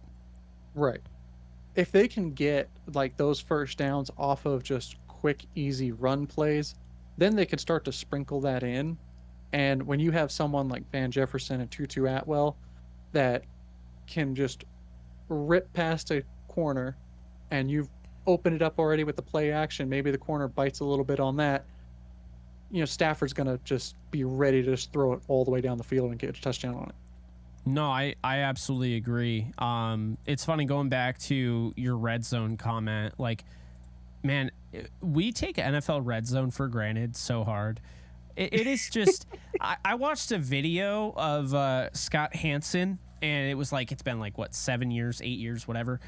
And he was talking about like the first time they did red zone, and why they had him do like a 7-hour whatever interview, or I didn't even remember what it was, but they knew in 10 minutes of him doing like the thing that he was going to be the guy. And it's just, we take it for granted. That is so much work, and we've never had that. And then this comes out, and now it's like, oh, I can watch a full game, and then I can have the red zone channel on, and I can watch all the games when they get into the red zone. And so it's like, it's cool because we didn't have that before. And to me, I'll be honest with you, when the Rams are on, nothing's on my TV. I focus on the Rams. Me too. But during the 1 o'clock games, if the Rams aren't on, I have red zone. And the cool thing is with YouTube TV now, they're going to have the quad box. And you couldn't even do that, in Game Pass last year, when I was using Game Pass, like Euro Game Pass, and using a VPN to use it. So it'll be cool. Like, I'll have red zone on. I'll have 3 other games, So it should be a fun season. I'm glad it's finally off DirecTV. Sorry to those of you that have it. I just could not stand the monopoly there. It's still a monopoly technically on YouTube, but there's just something to be said about it being available for everyone, whereas DirecTV, it was like you have to get locked into a contract, and it was this whole thing. So I don't know. I'm feeling good about the season, not just from how fun it's going to be, how much work it's going to be, but also just the fact like it's now readily available, I think, for a lot of people. And don't get me wrong, like, it is definitely, I would say this, it's definitely overpriced. At the same time, it's worth it. Like, once you spend it, you're like, okay, this is worth it. But I definitely understand why people are like, yeah, it's pricey. I think a lot of these are pricey, if I'm being honest. But yeah. The nice part is a buddy of mine who has a college email. So if you have a .edu email, I think the price for the Game Pass is like $120. Oh my god! Rather than $450. They need to make one of those deals for content creators. Seriously, they should. I've always said that. It's not just because I do it. I mean, I'd say it should be for all leagues because, I mean, think about it. It's free publicity. By me making content, I'm freely advertising the NFL. Yep. And YouTube's product of Game Pass. Yeah. I essentially just advertised Sunday Ticket without them even paying me. Or not Game Pass, Sunday Ticket, yeah. Yeah, no, I knew you meant. I knew you meant. But yeah, I mean, yeah, I've always kind of felt that way. It's funny, I was just having this conversation with Alexis, and she's like, well, they need to have, the college discount because college kids are broke. And I was like, okay, but content creators are also broke. Yeah. They don't pay us enough. No, yeah. It would push them into the proper advertising of today's day and age. If we're being really honest, like, we know newspaper's dead. No one's putting really ads in the newspaper anymore. Yeah. That's gone. And television is getting at all-time lows every year. So it's just, and nowadays, if someone does have cable, they have a DVR and they just record things and watch it on their own time. No, absolutely. No, I mean, you got to go the way of the internet. Ain't that the truth? Yeah, no, I'm excited. You had mentioned the All 22. Very excited to do that film breakdown. I'm excited for the growth of Kick. I can already see it's getting a little bit bigger each day. We're at 581 followers. So, and Germ Dog, I don't know if I said it, but appreciate you following the channel. I just saw that you followed it. But yeah, I think like with Kick's growth, YouTube's growth, the thing I have planned to come back and write, I think we're going to add more people to the fray when it comes to audience and exposure. Yep. I don't know if you saw that, but I have not. yeah, I haven't decided. I have decided it's done, but I haven't announced where I'm writing yet. But I am gonna go back to my roots, and I'm not leaving video. It's an extension. So the cool thing is, my hope is that I attract a new audience, you know, and they come over, and you know, vice versa, get people to go over there, and it's all great. But I mean, you know, got a massive guest next week, and yeah, things are really looking good. The only way they could look bad right now is if the Rams lost on Sunday, which is certainly possible. I'm not saying it's not, but even still, things are going so well that I would live, if you will. Yeah. I mean, that's the good thing is, I mean, as long as if you're able to just survive and get by decently during the bad times, you're good. Yeah. No, absolutely. Yeah. I mean, I think that's really what it's all about. I mean, I was defeated. I mean, if you talk to me March, I don't know, probably after the draft, I would say, like right after the draft, I felt defeated. Actually, no, that's wrong. Before I started with Believe, so March would be when. March and February, I didn't like what the Rams were doing. It was justified later on because they had a great draft, and I've since changed my tone on it, but I didn't like what the Rams were doing. I didn't like where I was in life. I just felt like I was like, you know, I'm making all this content, not making a lot of money. I feel like there's growth, but you know, I was looking at the numbers too much, looking too much into last year, and like, I didn't grow as much as I wanted to, and not hitting my goals, and just getting all depressed. And you look at now, and I feel great. And I think everyone can tell.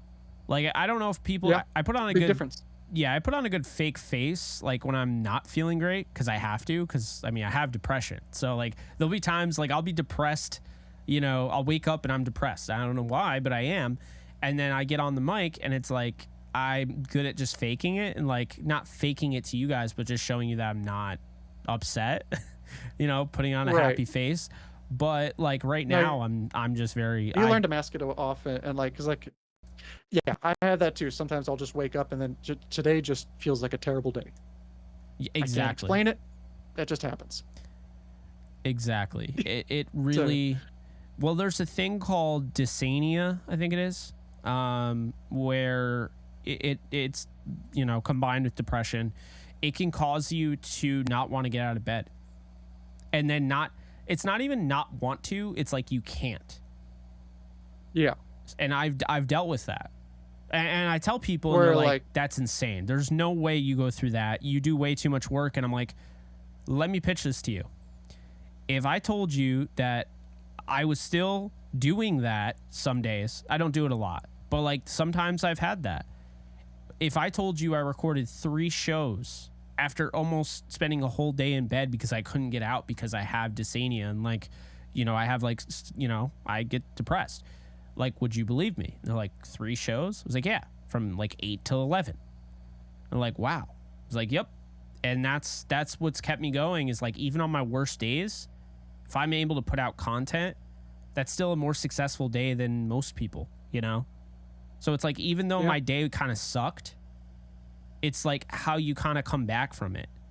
It is crazy. I'm not saying it's not, but there's just some days like you don't know it. It's not like you go to bed and you're like, oh yeah, I'm gonna have all this stuff to do tomorrow, and then you wake up and you see the time and you're like, all right, and then you're doom scrolling, which is such a thing in our, you know, this era. Oh yeah. This time period, doom scrolling. I mean, it's a real thing. And it's like, you know, a problem is a lot of that garbage content, and I don't mean that to trash creators, but I mean trash, like content that is made to be garbage for you to click on and sit there and mindlessly scroll through. That's what I'm talking about. And the problem is, like, when we're on TikTok and such late at night, it's not good on our brains to be just like soaking that all in, you know? and have those dopamine rushes for like 10 seconds and just keep swiping and having 10-second dopamine hits.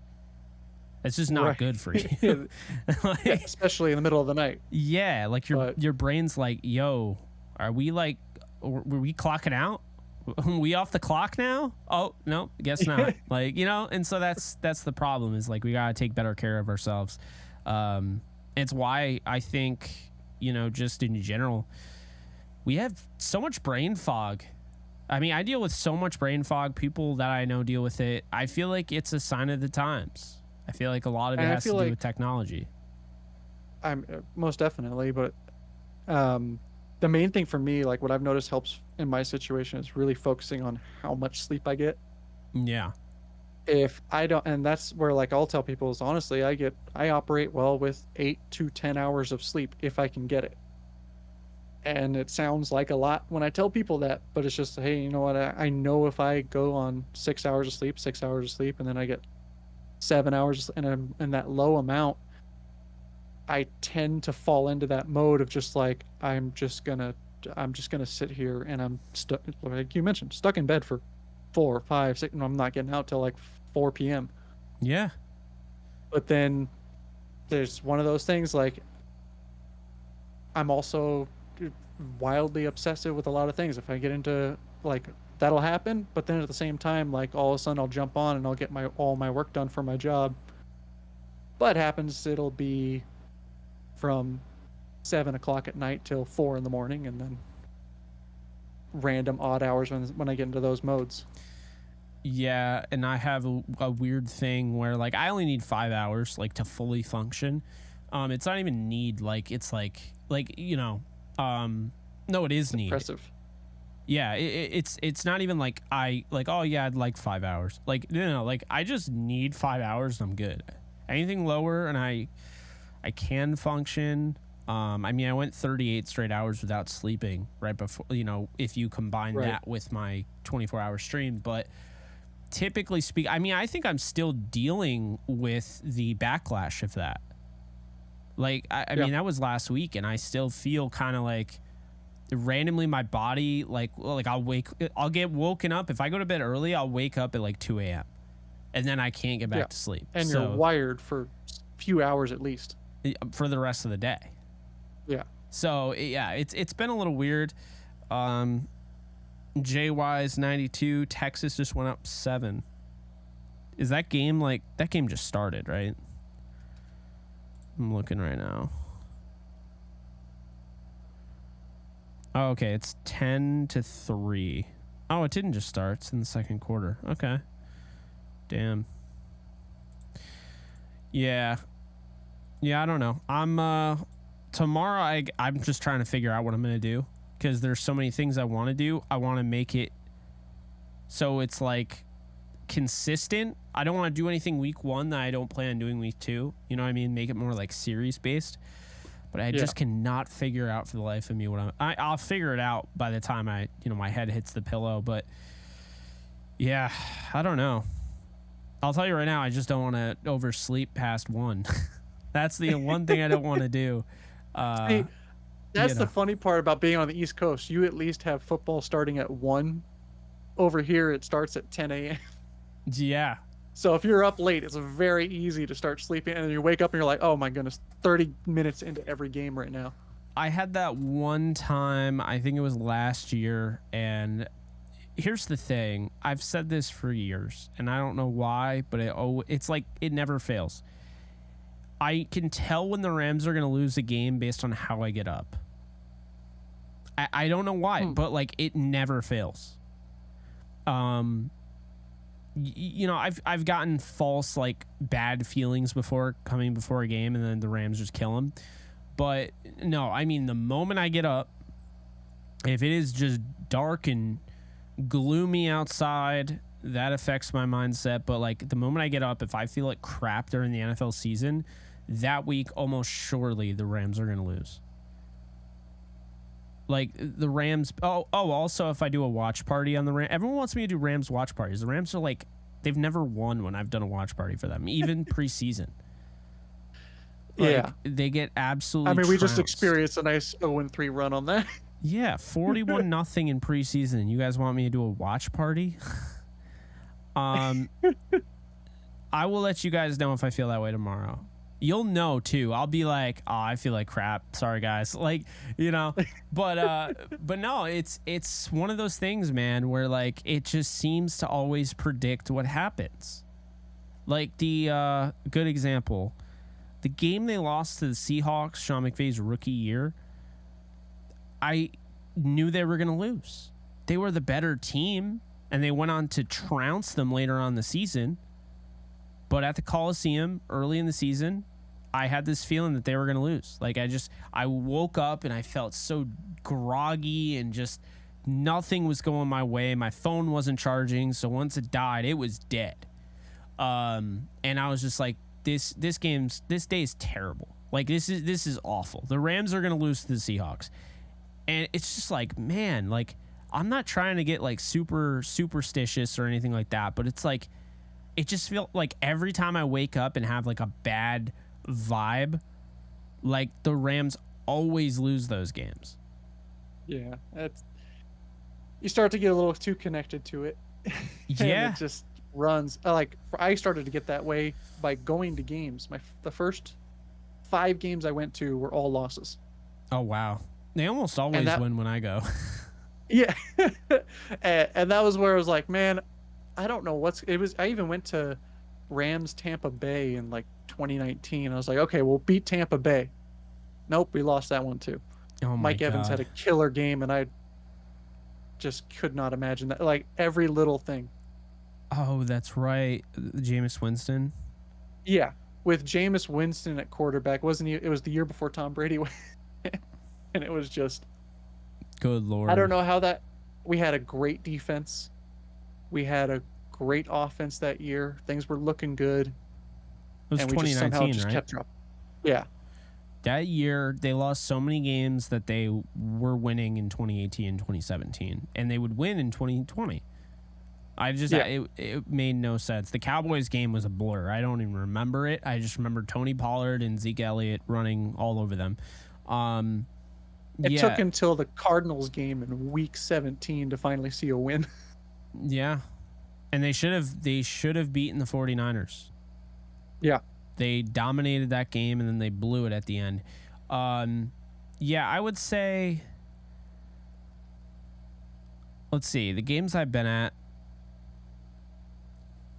they beat the Bills. That was in, I think that was in 2012. They beat the Bills in Buffalo, coldest day of my life. They beat the Jets. They beat the Giants 51-17. They blew out the Giants 2 years ago. I was at that game.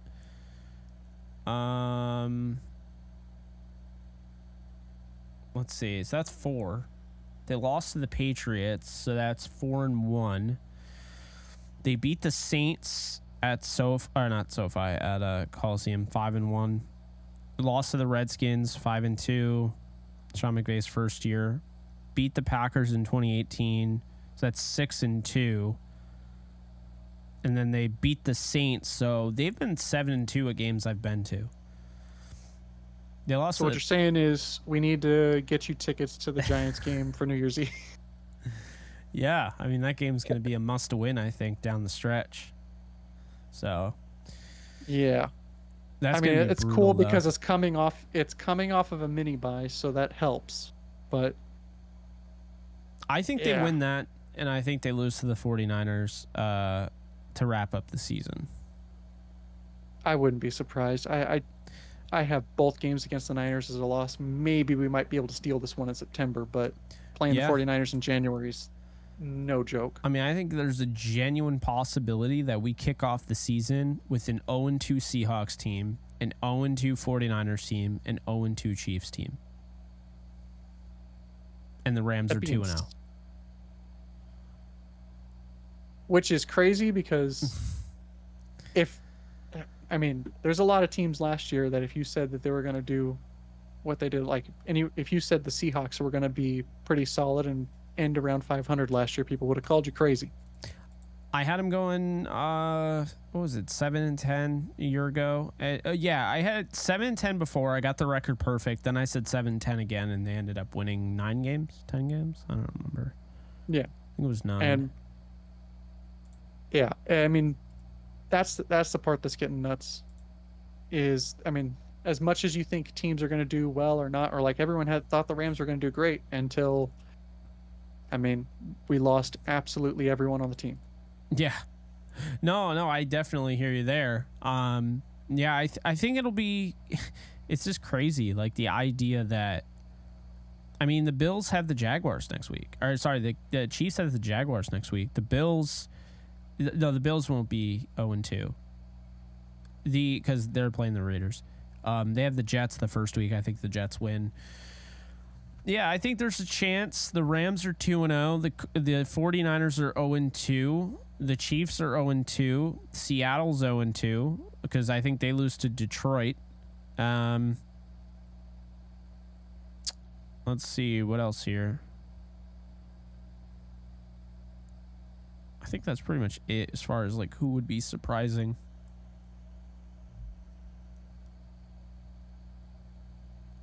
Yeah. I don't know, but unfortunately, you guys, there is a double header on Monday Night Football. So really? I don't even know what the hell I'm going to do with this watch party. I'll be able to watch them both, but it's like, what do I do for the graphic? Like, it's just throwing me off, man. I'm not a fan. Yeah, they got it's awful though. So Wait, what, for this week or is that next week? Next week. The Saints at Carolina is on at 7:15. Why is that even a primetime game? And then Cleveland at Pittsburgh is on at 8:15. So it's not even a real doubleheader because they're going to be on at the same time. It's so That's dumb. Aside from that, there is one guy I wish we signed in the free agency that's on the Saints. Because I really wish we got Jamal Williams. Really? I love him as a player. And he went to the Saints, I think, with a 3-year, $12 million contract. Yeah, that's not bad. So affordable for a guy who can be that solid number 2, reliable. He can punch it in the red zone. Like, kind of fits something we could use. That's true. Yeah, I don't know. That would have been interesting. Week 2 Thursday night game is Minnesota at Philly. That's going to be a fun game to watch. That's a rematch from last year. Yeah. That was not a fun game to watch. Justin Jefferson was useless against Philly. Man, I'm not saying it's likely. There's a chance the 49ers could go 0-3. They're playing the Giants week 3. Now it's in San Francisco, so I would take the 49ers, but I just don't trust Daniel Jones. I do and I don't. Won a playoff game, right? Good stuff. I think his issue is going to be he runs too much. Yeah. Although I think he's going to calm down on that a little bit. But yeah, I think the Rams-Bengals game is also a double header. Are you kidding me? Really? Monday Night Football doubleheader, 8:15, and then there's a Philadelphia Eagles and Tampa game at 7:15. Who? Why would you put a double header on a Super Bowl rematch? Oh my God! What is with these double headers, man?